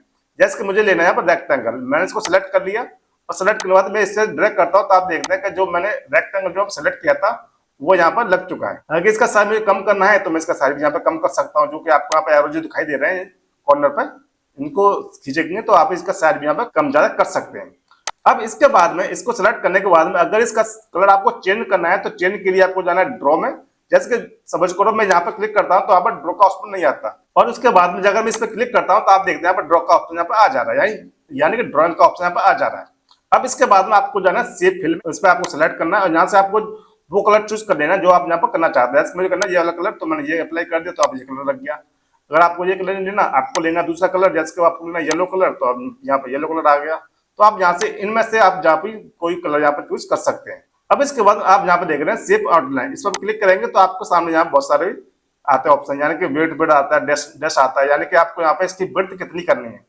तो इसकी विड्थ करने के लिए इसको आपको इस पर सेलेक्ट करना है और यहाँ से आपको विड्थ के अपने अकॉर्डिंग यहाँ पे विड्थ को आपको चूज करना है। जैसे मुझे करना है इस वाली विड्थ को सेलेक्ट, जैसे 3 pt, मैं इसको करता हूँ सेलेक्ट। तो आप देख रहे हैं इसकी विड्थ यहाँ पर बढ़ गई पहले से। अब मुझे इसकी विड्थ कम करनी है तो इसको करता हूँ सेलेक्ट और जाता हूँ यहाँ पे शेप आउटलाइन में, यहाँ पे जाता हूँ मैं विड्थ में, यहाँ पे करता हूँ मुझे इसकी विड्थ कम करना है तो इसको करता हूँ सेलेक्ट। तो आप देख रहे हैं इसकी विड्थ यहाँ पे कम हो गई। अगर ये विड्थ आपको यहाँ पर डैश डैश में करनी है या डॉट डॉट में करनी है तो कैसे करेंगे, तो इसके लिए शेप में जाना है। शेप में जाने के बाद में आपको यहाँ पर जाना है और यहाँ पर दिखा दिया आपको डेट डैश लाइन। आपको इसमें मतलब यूज करना चाहते हो वो लाइन को आप सेलेक्ट कर सकते हैं। जैसे आपको ये करना है तो आप देख लीजिए आपकी वो कलर यहाँ पर वो ऑटो लाइन यहाँ पर आ गई है। अगर आपको ये ऑटो लाइन लेनी है, आपको दूसरा ऑटो लाइन लेना है तो इसको सेलेक्ट कर दिए, आप इस पर सेलेक्ट कर दिए तो वो वाली ऑटो लाइन यहाँ पर लग जाएगी। तो इस तरीके से हम यहाँ पर ऑटो लाइन यूज करते हैं। अब इसके बाद में आता है सेव इफेक्ट। तो यहाँ पे आप देख रहे हैं कि यहाँ पे आपको बहुत सारे शेप आपको यहाँ पर दिखाई दे रहे हैं, यानी शैडो दिखाई दे रहा है, रिफ्लेक्शन, ग्लो, सॉफ्ट एज, जो कि आपको यहाँ बहुत सारे ऑप्शन दिखाई दे रहे हैं। आपको इसमें से कौन सा रखना है, जैसे कि हम जाते हैं शैडो में जाते हैं, इस पर क्लिक करते हैं तो आप देखते हैं कि इसका शैडो यहाँ पर इस तरीके से लग जाता है। अगर आपको ये नहीं लगाना, आपको दूसरा लगाना है तो इस पर क्लिक कीजिए, शैडो में जाइए, आपको इस पर लगाना है तो आप देखते हैं इस तरीके से यहाँ पर लग जाता है। तो जब हम डेटा तैयार करते हैं तो इनका भी हमको यहाँ पर बहुत अधिक यूज किया जाता है, इसलिए मैंने आपको बता दिया कि शेप में कैसे करते हैं और कैसे इसका यूज करते हैं। अगर आपको इसमें कुछ टेक्स्ट टाइप करना है तो इस पर डबल क्लिक कीजिए और डबल क्लिक करने के बाद आपको यहाँ पर जो भी टाइप करना है वो यहाँ पे आप टाइप कर सकते हैं। तो इस तरीके से हम यहाँ पर शेप का यूज करते हैं। अब दोस्तों इसके बाद बढ़ते हैं आगे और यहाँ पर हम सीखने वाले हैं कि VLOOKUP फॉर्मूला का यूज करके हम डेटा में से वैल्यू कैसे निकालते हैं। यानी कि मेरे पास जो डेटा दिया गया है, डेटा में हम यहाँ पर यूज करने वाले VLOOKUP फॉर्मूला। तो जैसे कि मैं यहाँ पर जो भी कस्टमर आईडी टाइप करूँ उसका मुझे यहाँ पूरा डेटा लेके आना है, ठीक है। तो मेरे पास जो डेटा दिया गया है, डेटा को एक बार हम समझ लेते हैं डेटा में क्या क्या दिया गया है। क्योंकि जब आपके पास को डेटा होता है तो आपको पहले डेटा को समझ लेना है कि डेटा में क्या चीज दी गई है। तो मेरे पास जो डेटा दिया गया है, डेटा में सबसे पहले कॉलम दिया गया कस्टमर आईडी, दूसरे कॉलम में कस्टमर नेम, तीसरे कॉलम में प्रोडक्ट, चौथे कॉलम में क्वांटिटी, पांचवें प्राइस और टोटल सेल्स। यानी कि मेरे पास जो डेटा दिया गया है, डेटा में यहाँ पर कस्टमर आईडी दिया गया, उसका कस्टमर नेम, प्रोडक्ट उसने क्या परचेस किया है, कितनी क्वांटिटी परचेस किया है, उसकी प्राइस कितनी है और उसकी टोटल वैल्यू कितनी आ रही है। तो यहाँ पर जो हम यूज करने वाले VLOOKUP फॉर्मूला, तो इसके लिए हम करते हैं, यहाँ जाते हैं सबसे पहले वाले कॉलम में, यानी कि जो कस्टमर आईडी का जो कॉलम है, इसमें से मैं यहाँ पे किसी कस्टमर आईडी को सेलेक्ट करता हूँ, यहाँ पर करता हूँ कंट्रोल पेस्ट, यानी कि यहाँ पर पेस्ट करता हूँ। तो इसमें से मैं करता हूँ, इसको कंट्रोल C किया मैंने, यहाँ पर कर दिया कंट्रोल V, ठीक है। अब मुझे यहाँ पर लगाना VLOOKUP फॉर्मूला। अब VLOOKUP फॉर्मूला लगाने के बाद में मुझे यहाँ पर इनकी वैल्यू निकालनी है डेटा में से, ठीक है। अब कैसे निकालेंगे, तो इसके लिए हम इस सेल में आते हैं। इस सेल में आने के बाद में इस पर करते हैं इक्वल टू प्लस, क्योंकि हम जब कोई फॉर्मूला यूज करते हैं तो उससे पहले हमको यहाँ पर इक्वल टू प्लस करना पड़ता है। अब उसके बाद में हमने टैप करते हैं VLOOKUP, VLOOKUP, इसको टैप की प्रेस कर देते हैं। अब टैप की प्रेस करने के बाद इसमें आता है 4 आर्गुमेंट, एक लुकअप वैल्यू, एक टेबल एरे, एक कॉलम इंडेक्स नंबर, एक रेंज लुकअप। तो इसमें सबसे पहले बात करते हैं लुकअप वैल्यू की। लुकअप वैल्यू क्या है, हम यहाँ पे क्या सर्च कर रहे हैं, हम यहाँ पे सर्च कर रहे हैं कस्टमर आईडी की, यानी जो कस्टमर आईडी है इसका मुझे यहाँ पे डिटेल लेके आना है। तो लुकअप वैल्यू हो जाएगा जो कस्टमर आईडी, इसको हम सेलेक्ट करेंगे, सेलेक्ट कर दिया, कॉमा लगा दिया, ठीक है। अब इसके बाद में आता है टेबल एरे। अब टेबल एरे क्या है कि हमारे पास जो डेटा दिया गया है, यानी हमारे पास जो भी डेटा है, चाहे कितना बड़ा डेटा हो, डेटा को हमको यहाँ पर टेबल एरे मानना है। अब इसको हमको सेलेक्ट करना है, तो सेलेक्ट करने के लिए हम क्या करते हैं, इस तरीके के डेटा को सेलेक्ट कर लेते हैं, तो डेटा हमारे यहाँ पे सेलेक्ट हो जाता है। अब दोस्तों यह तो हो गया डेटा हमारे पास कम है तो डेटा को हम यहाँ पे ऐसे सेलेक्ट कर सकते हैं। लेकिन अगर डेटा हमारे पास ज्यादा है तो हम कैसे सेलेक्ट करेंगे, तो इसके लिए क्या करते हैं, ज्यादा सबसे पहले वाले सेल में और जाने के बाद में कंट्रोल शिफ्ट राइट एरो की और कंट्रोल शिफ्ट डाउन एरो की प्रेस करते हैं, तो डेटा हमारे यहाँ विदिन एक सेकंड में सेलेक्ट हो जाता है, ठीक है। डेटा सेलेक्ट हो गया। अब इसको लगाते हैं कॉमा, कॉमा लगा दिया। अब इसके बाद में आता है कॉलम इंडेक्स नंबर। तो कॉलम इंडेक्स नंबर कितना है, तो हमारे डेटा में जो कस्टमर नेम है, यानी कि हम यहाँ पे लगाना कस्टमर नेम वाले रो में फॉर्मूला। तो जो कस्टमर नेम है हमारे डेटा में उसका नंबर कौन सा है, तो जो कस्टमर नेम है वो डेटा में हमारा 2 नंबर है। कैसे, customer ID 1 number, customer name 2 number, product 3, 4, 5, 6। तो जो कस्टमर नेम का जो कॉलम है डेटा में 2 नंबर है, तो इसके लिए हम यहाँ टाइप करेंगे 2 टाइप कर दिया, कॉमा लगा दिया, ठीक है। अब इसके बाद में आता है रेंज लुकअप। अब रेंज लुकअप क्या है, हमको यहाँ पर लेके आना है एग्जैक्ट मैच, यानी एग्जैक्ट वैल्यू लेके आनी है, हम जो चाहें वही वैल्यू आए। तो इसके लिए हम यहाँ टाइप करते हैं 0। हम यहाँ पर 0 टाइप कर सकते हैं और यहाँ फाल्स भी लिख सकते हैं, जो लिखा ना फाल्स FALSE, हम ये भी यहाँ टाइप कर सकते हैं, तब भी वैल्यू वही आएगी। लेकिन हम यहाँ पर जल्दी टाइप करते हैं तो हम यहाँ पर 0 टाइप कर देते हैं, ठीक है। हमने यहाँ पे इन सभी आर्गुमेंट यहाँ पर लगा दिया, यानी कि लुकअप वैल्यू लगा दी, टेबल एरे लगा दिया, कॉलम इंडेक्स नंबर लगा दिया और रेंज लुकअप लगा दिया। अब इसके बाद करते हैं एंटर। अब एंटर प्रेस करने के बाद में आप देख रहे हैं कि P1006 जो आईडी है इसका कस्टमर नेम है 89। अगर हम डेटा में जाएं वहां पर चेक भी करें कि P1006 जो आईडी है इसका कस्टमर नेम है 89, जो कि आपको निकाल के यहाँ पर दे दिया। व्यूलुकअप ने क्या काम किया, व्यूलुकअप ने गया या सबसे पहले वाले कॉलम में यानी कि सबसे लेफ्ट वाले कॉलम में यहाँ पर जाएगा व्यूलुकअप और यहाँ पर सर्च करेगा P1006 जो कस्टमर आईडी है, वहां जाकर रुक जाएगा। वो वहां पे आकर रुक गया। अब रुकने के बाद में उसने आगे से वैल्यू निकाल के दी है, यानी कि उसमें से रिटर्न वैल्यू यहाँ पर निकाल के दी है। यहाँ पर क्या मानना है, पहले कस्टमर नेम, तो यहाँ पर जो कस्टमर नेम है वो यहाँ पर नेम निकाल के इसने यहाँ पर दे दिया, जो कि आपको यहाँ पर निकाल कर दे रहा है। अब हमें आगे की वैल्यू भी निकालनी है, तो कैसे निकालेंगे, तो इसके लिए हम क्या करते हैं, जाएंगे सेल में जहाँ पर लगाया फॉर्मूला, जाने के बाद में इसको नीचे ड्रैग करेंगे तो आप देखेंगे यहाँ पर कोई वैल्यू निकल के नहीं आ रही और यहाँ पर आ रही है एरर। क्या आ रही है, हैज नॉट अवेलेबल, वैल्यू यहाँ पर नहीं आ रही, एरर आ रही है। जब हमारे पास डेटा में वैल्यू तो है लेकिन यहाँ पर निकाल करके नहीं दे रहा। अब क्यों नहीं दे रहा, तो इसके लिए हमको यहाँ पर करना पड़ेगा इसका इन्वेस्टिगेशन। तो इसका इन्वेस्टिगेशन करने के लिए हम क्या करते हैं, जाते हैं सबसे पहले यहाँ पर इस पर करते हैं डबल क्लिक, और डबल क्लिक करने के बाद हम जाते हैं सबसे पहले लुकअप वैल्यू में।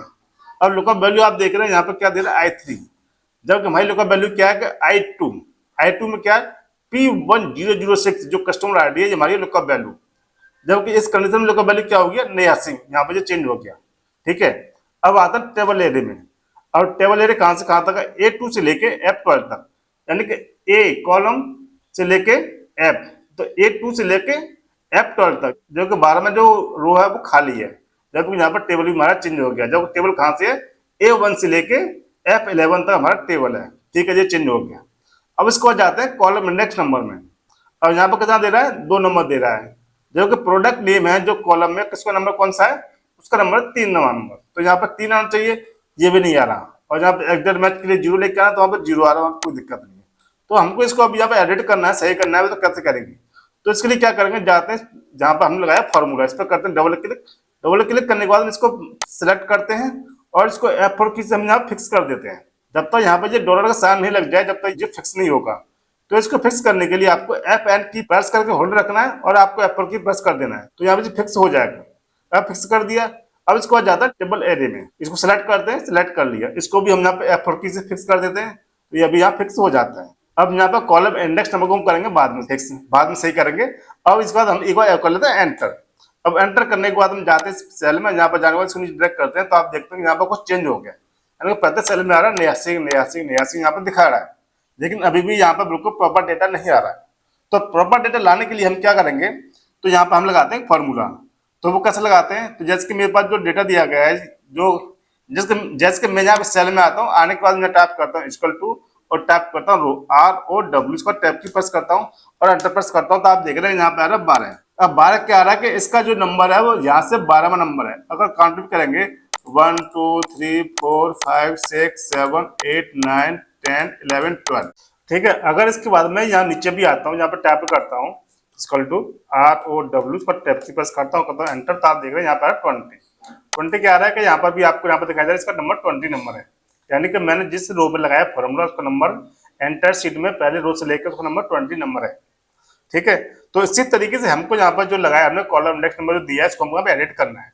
तो एडिट करने के लिए इस पर क्लिक करते हैं, क्लिक करने के बाद हम जाते हैं यहाँ पर कॉलम इंडेक्स नंबर में, इसको करते हैं डिलीट कर दिया और टाइप करते हैं ROW, उसके बाद ओपन ब्रैकेट, उसके बाद क्लोज ब्रैकेट, उसके बाद माइनस लगाते हैं। अब माइनस को लगाते हैं क्योंकि हमको यहाँ पर लेके आना 2। अब हमको यहाँ पर 2 लेके आना है, तो 2 लाने के लिए हमको यहाँ पर कितना माइनस करना पड़ेगा।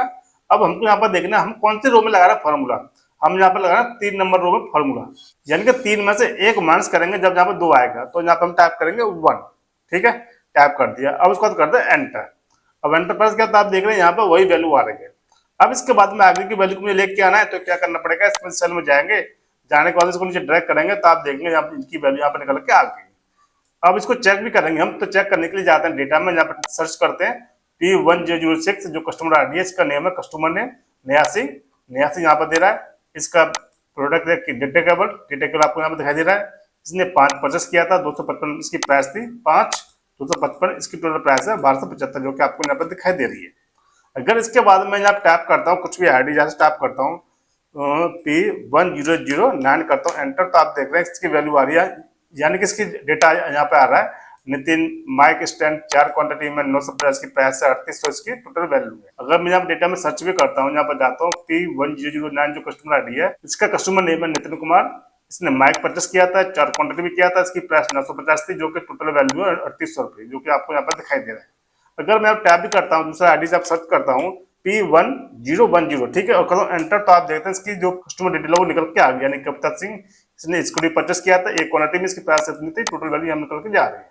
तो दोस्तों इस तरीके से हम यहाँ पर डेटा में VLOOKUP का यूज करके डेटा में किसी भी वैल्यू को यहाँ पर निकाल सकते हैं। दोस्तों अगर आप ये एक्सेल में एक्सपर्ट बनना चाहते हैं तो आपको इन फार्मूला के बारे में विशेष जानकारी होना चाहिए, क्योंकि ये आजकल सबसे ज्यादा यूज किए जाते हैं, क्योंकि ये एडवांस एक्सेल फार्मूला और इनका यूज एक्सेल में बहुत अधिक किया जाता है। इसलिए मैंने यहाँ पर VLOOKUP फार्मूला को आपको एक्सप्लेन करके दिखा दिया है। दोस्तों अगर आपको वीडियो भी अच्छा लगा हो तो वीडियो को लाइक कर देना, शेयर कर देना और साथ ही चैनल को सब्सक्राइब करके बेल आइकन प्रेस कर देना दोस्तों, क्योंकि मेरी आगे आने वाली वीडियो का नोटिफिकेशन आपको सबसे पहले मिल सके। अब दोस्तों इसके बाद बढ़ते हैं आगे स्टेप में, और यहाँ पर हम सीखने वाले हैं पिवट टेबल का यूज कैसे करते हैं। अब दोस्तों पिवट टेबल का यूज करने के लिए मेरे पास यहाँ पर एक डेटा मैंने तैयार किया है। इस डेटा में से मुझे यहाँ पर पिवट टेबल के द्वारा एक समरी रिपोर्ट बनानी है, जिसके मेरे पास जो डेटा दिया गया है, एक और डेटा को पढ़ लेते हैं डेटा में क्या दिया गया है। तो पहले कॉलम में आप देख रहे हैं order ID, seller name, category, region, item, price, sold quantity, total amount, value, यानी कि उसकी ऑर्डर आईडी क्या है, उसको किस सेलर ने सेल किया है, वो प्रोडक्ट किस कैटेगरी से है, उसको किस रीजन में सेल किया है, उसका नाम क्या है, इसकी प्राइस कितनी है, कितनी क्वांटिटी सेल किया, टोटल अमाउंट वैल्यू कितनी, ये डेटा में यहाँ पर दिया गया है। अब पिवट टेबल का यूज क्यों करते हैं, क्योंकि अगर हमको वहाँ पे एक समरी रिपोर्ट बनानी, यानी कि डेटा में से जल्दी वैल्यू को शो करना है, तो इसके लिए हम यहाँ पर पिवट टेबल के द्वारा समरी रिपोर्ट बनाते हैं। अब इसका यूज कैसे करते हैं, तो इसके लिए मेरे पास जो डेटा दिया गया, डेटा को हमको सबसे पहले सेलेक्ट करना है। तो सेलेक्ट करने के लिए हम क्या करते हैं, किसी सेल में आते हैं, आने के बाद में कंट्रोल प्रेस कर देते हैं, तो डेटा हमारे यहाँ पूरा सिलेक्ट हो जाता है, जैसे कि आप यहाँ पर देख रहे हैं। अब डेटा हमारा पूरा सिलेक्ट हो गया, सिलेक्ट कर लिया। अब सिलेक्ट करने के बाद हमको जाना है इंसर्ट टैब में। इंसर्ट टैब में जाने के बाद में जाना है पिवट टेबल में, जहाँ पर क्लिक करेंगे तो आपके सामने यहाँ पर इस तरीके से एक छोटा सा डायलॉग बॉक्स निकल के आएगा। अब इसमें आपको नीचे आना है, यहाँ पर choose where you want the pivot report to be place, आपको वो प्लेस चूज करना है जहाँ पर आपको रिपोर्ट बनानी है। तो इसमें आते हैं दो ऑप्शन, एक न्यू वर्कशीट और एक एग्जिस्टिंग वर्कशीट। न्यू वर्कशीट क्या है कि इस सीट के अलावा दूसरा सीट पर पिवट टेबल बनेगा। अगर हम इसको यूज करते हैं, यानी कि इसको सेलेक्ट करते हैं एग्जिस्टिंग वर्कशीट को, तो एग्जिस्टिंग वर्कशीट यानी कि इसी सीट पर ही पिवट टेबल यहाँ पे इस साइड में यहाँ पर बनेगा। तो इसमें हम यूज करते हैं न्यू वर्कशीट, क्योंकि एक रिफ्रेश सीट पर हमारा डेटा यहाँ बनकर के आए, तो उसके लिए हम यूज करते हैं न्यू वर्कशीट। इसको हमने यहाँ पर चेक कर दिया और उसके बाद करते हैं ओके पर क्लिक। मैंने जैसे हम ओके पर क्लिक किया तो आप देख रहे हैं कि जहाँ पर न्यू वर्कशीट बनकर के आ गई, जो कि आप यहाँ पे देख रहे हैं कि सीट नंबर 5। और जहाँ पे भी आप देख रहे हैं कि यहाँ पर ये सीट पूरा खाली है और यहाँ पर न्यू वर्कशीट यहाँ पर आपको दिखाई दे रही है। अब इसमें आप यहाँ पर देख रहे हैं, आपको दिखाई दे रहा है दो डायलॉग बॉक्स, एक आपको लेफ्ट में दिखाई दे रहा है और एक राइट में दिखाई दे रहा है। अब लेफ्ट में तो इसको मैं थोड़ा यहाँ पर बड़ा कर लेता हूँ, जो कि मैंने यहाँ पर कर लिया। अब इसमें कहता है पिवट टेबल। अब आप यहाँ पर देखेंगे तो यहाँ पर कह रहा है to build a report choose field from the pivot table field list, यानी फील्ड लिस्ट से आपको वो फील्ड चूज करने हैं जिसको आप यहाँ पर रिपोर्ट बनाना चाहते हैं। अब जो फील्ड लिस्ट क्या होता है, तो इसके लिए हम आते हैं यहाँ पर राइट साइड में, यहाँ पर आप देख रहे हैं पिवट टेबल और यहाँ पर उसके नीचे आप देख रहे हैं फील्ड लिस्ट। अब फील्ड लिस्ट में आपको यहाँ बहुत सारे ऑप्शन दिखाई दे रहे हैं, यानी order ID, seller name, category, region, item, price, sold quantity, इस तरीके से आपको यहाँ बहुत सारे ऑप्शन दिखाई दे रहे हैं। ये क्या होते हैं, ये होते हैं, हम चलते हैं डेटा में। डेटा में हमारे पास जो हेडिंग दी गई है, ये सभी हेडिंग है डेटा में आपके पास होती है, तो इनको आपको यहाँ पे हेडिंग बोलना है। लेकिन जब हम यहाँ पिवट टेबल यूज करते हैं तो इनको यहाँ बोलते हैं फील्ड्स। क्या बोलते हैं, फील्ड्स, ठीक है। तो यहाँ पर जो होगा फील्ड्स।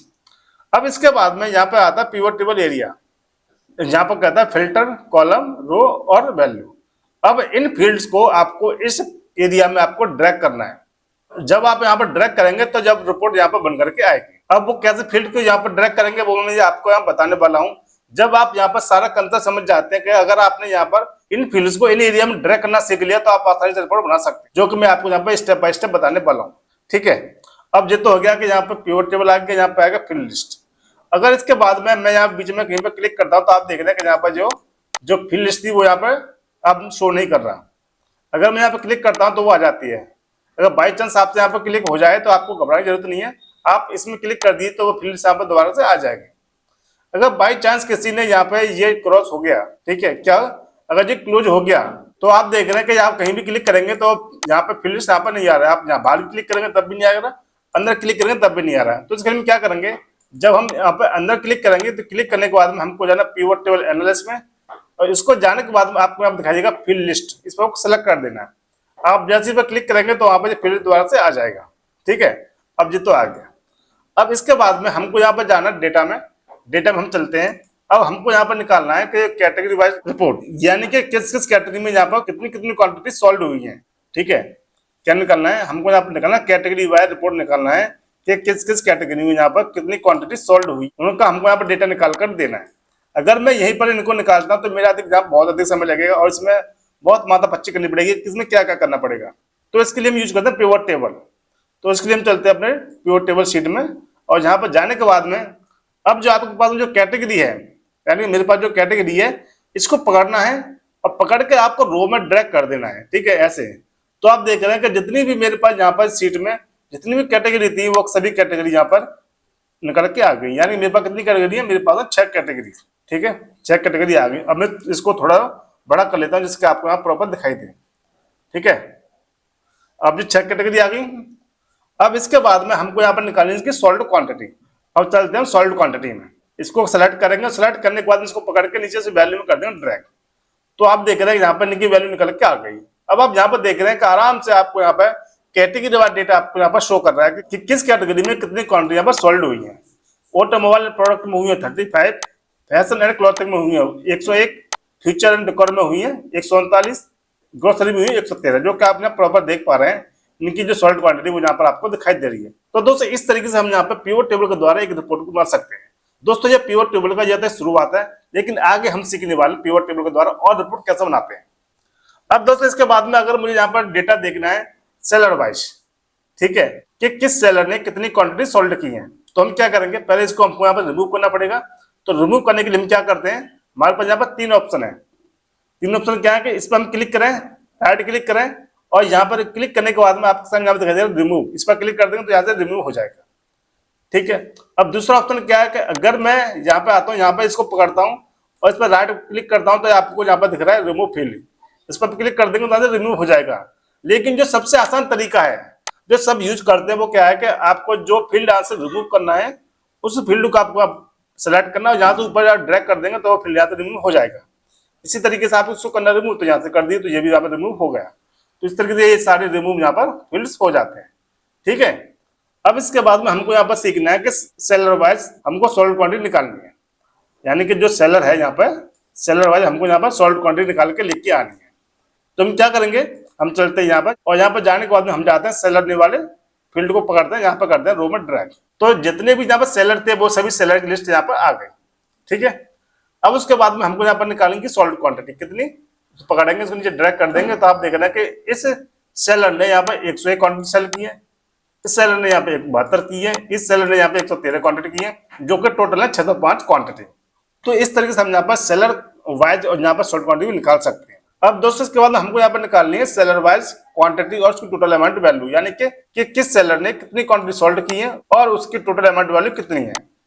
तो इसके लिए हम क्या करेंगे, तो हमारे पास जो टोटल अमाउंट वैल्यू का जो फील्ड है इसको हम पकड़ेंगे और यहाँ पर कर देंगे, इसमें ड्रैग कर देंगे तो आप देख रहे हैं कि इनकी जो वैल्यू निकल के आ गई, कि इसकी भी यहाँ पे लिस्ट बनकर के आ गई। इसको मैं थोड़ा कर लेता हूँ। ठीक है, अब आप यहाँ पे आराम से देख पा रहे हैं कि यहाँ पे आपको यहाँ पे दिखाई दे रहा है कि इस सेलर ने इतनी क्वांटिटी सॉल्व की है, इसकी टोटल अमाउंट वैल्यू ये है, इस सेलर ने इतनी क्वांटिटी सॉल्व की है, इसकी टोटल अमाउंट वैल्यू ये है, जो कि आप यहाँ प्रॉपर देख पा रहे हैं कि आपको यहाँ पर बहुत ही आसानी से डेटा दिखाई दे रहा है। ठीक है, अब दोस्तों इसके बाद में अगर हमको डेटा देखना है फिल्टर वाइज, जैसे कि यहाँ पर जो रीजन है रीजन वाइज में डेटा देखना है, तो हम क्या करेंगे, रीजन में पकड़ेंगे, यहाँ करेंगे फिल्टर में ड्रैग, तो यहाँ पर करेंगे तो आप यहाँ पर देख रहे हैं यहाँ पे फिल्टर लग जाता है। अब मेरे पास कितने रीजन है तो उस पर करते हैं हम क्लिक, और क्लिक करने के बाद देखते हैं कि यहाँ पर 4 रीजन है, ईस्ट, नॉर्थ, साउथ, वेस्ट। अगर हमको डेटा देखना ओनली ईस्ट का तो इसको सबसे पहले अनचेक करते हैं, यहाँ से करते हैं ईस्ट को सेलेक्ट करते हैं, यहाँ से करते हैं ओके। तो मेरे पास जो ईस्ट में जो सोल्ड हुई है वो आपको यहाँ पर डेटा दिखाई दे रहा है, यानी कि ईस्ट में जो सोल्ड हुई है किस किस सेलर ने की है, यहाँ पर ये नाम दे दिया, इतनी क्वांटिटी यहाँ पर सोल्ड हुई है और इतनी की टोटल अमाउंट वैल्यू ये है। अगर मुझे ये नहीं देखना, मुझे देखना है यहाँ पर कौन था, नॉर्थ का, तो नॉर्थ को सेलेक्ट करता हूँ, यहाँ से इसको करता हूँ अनचेक, यहाँ से करता हूँ ओके, तो आपको नॉर्थ का डेटा दिखाई दे रहा है ना।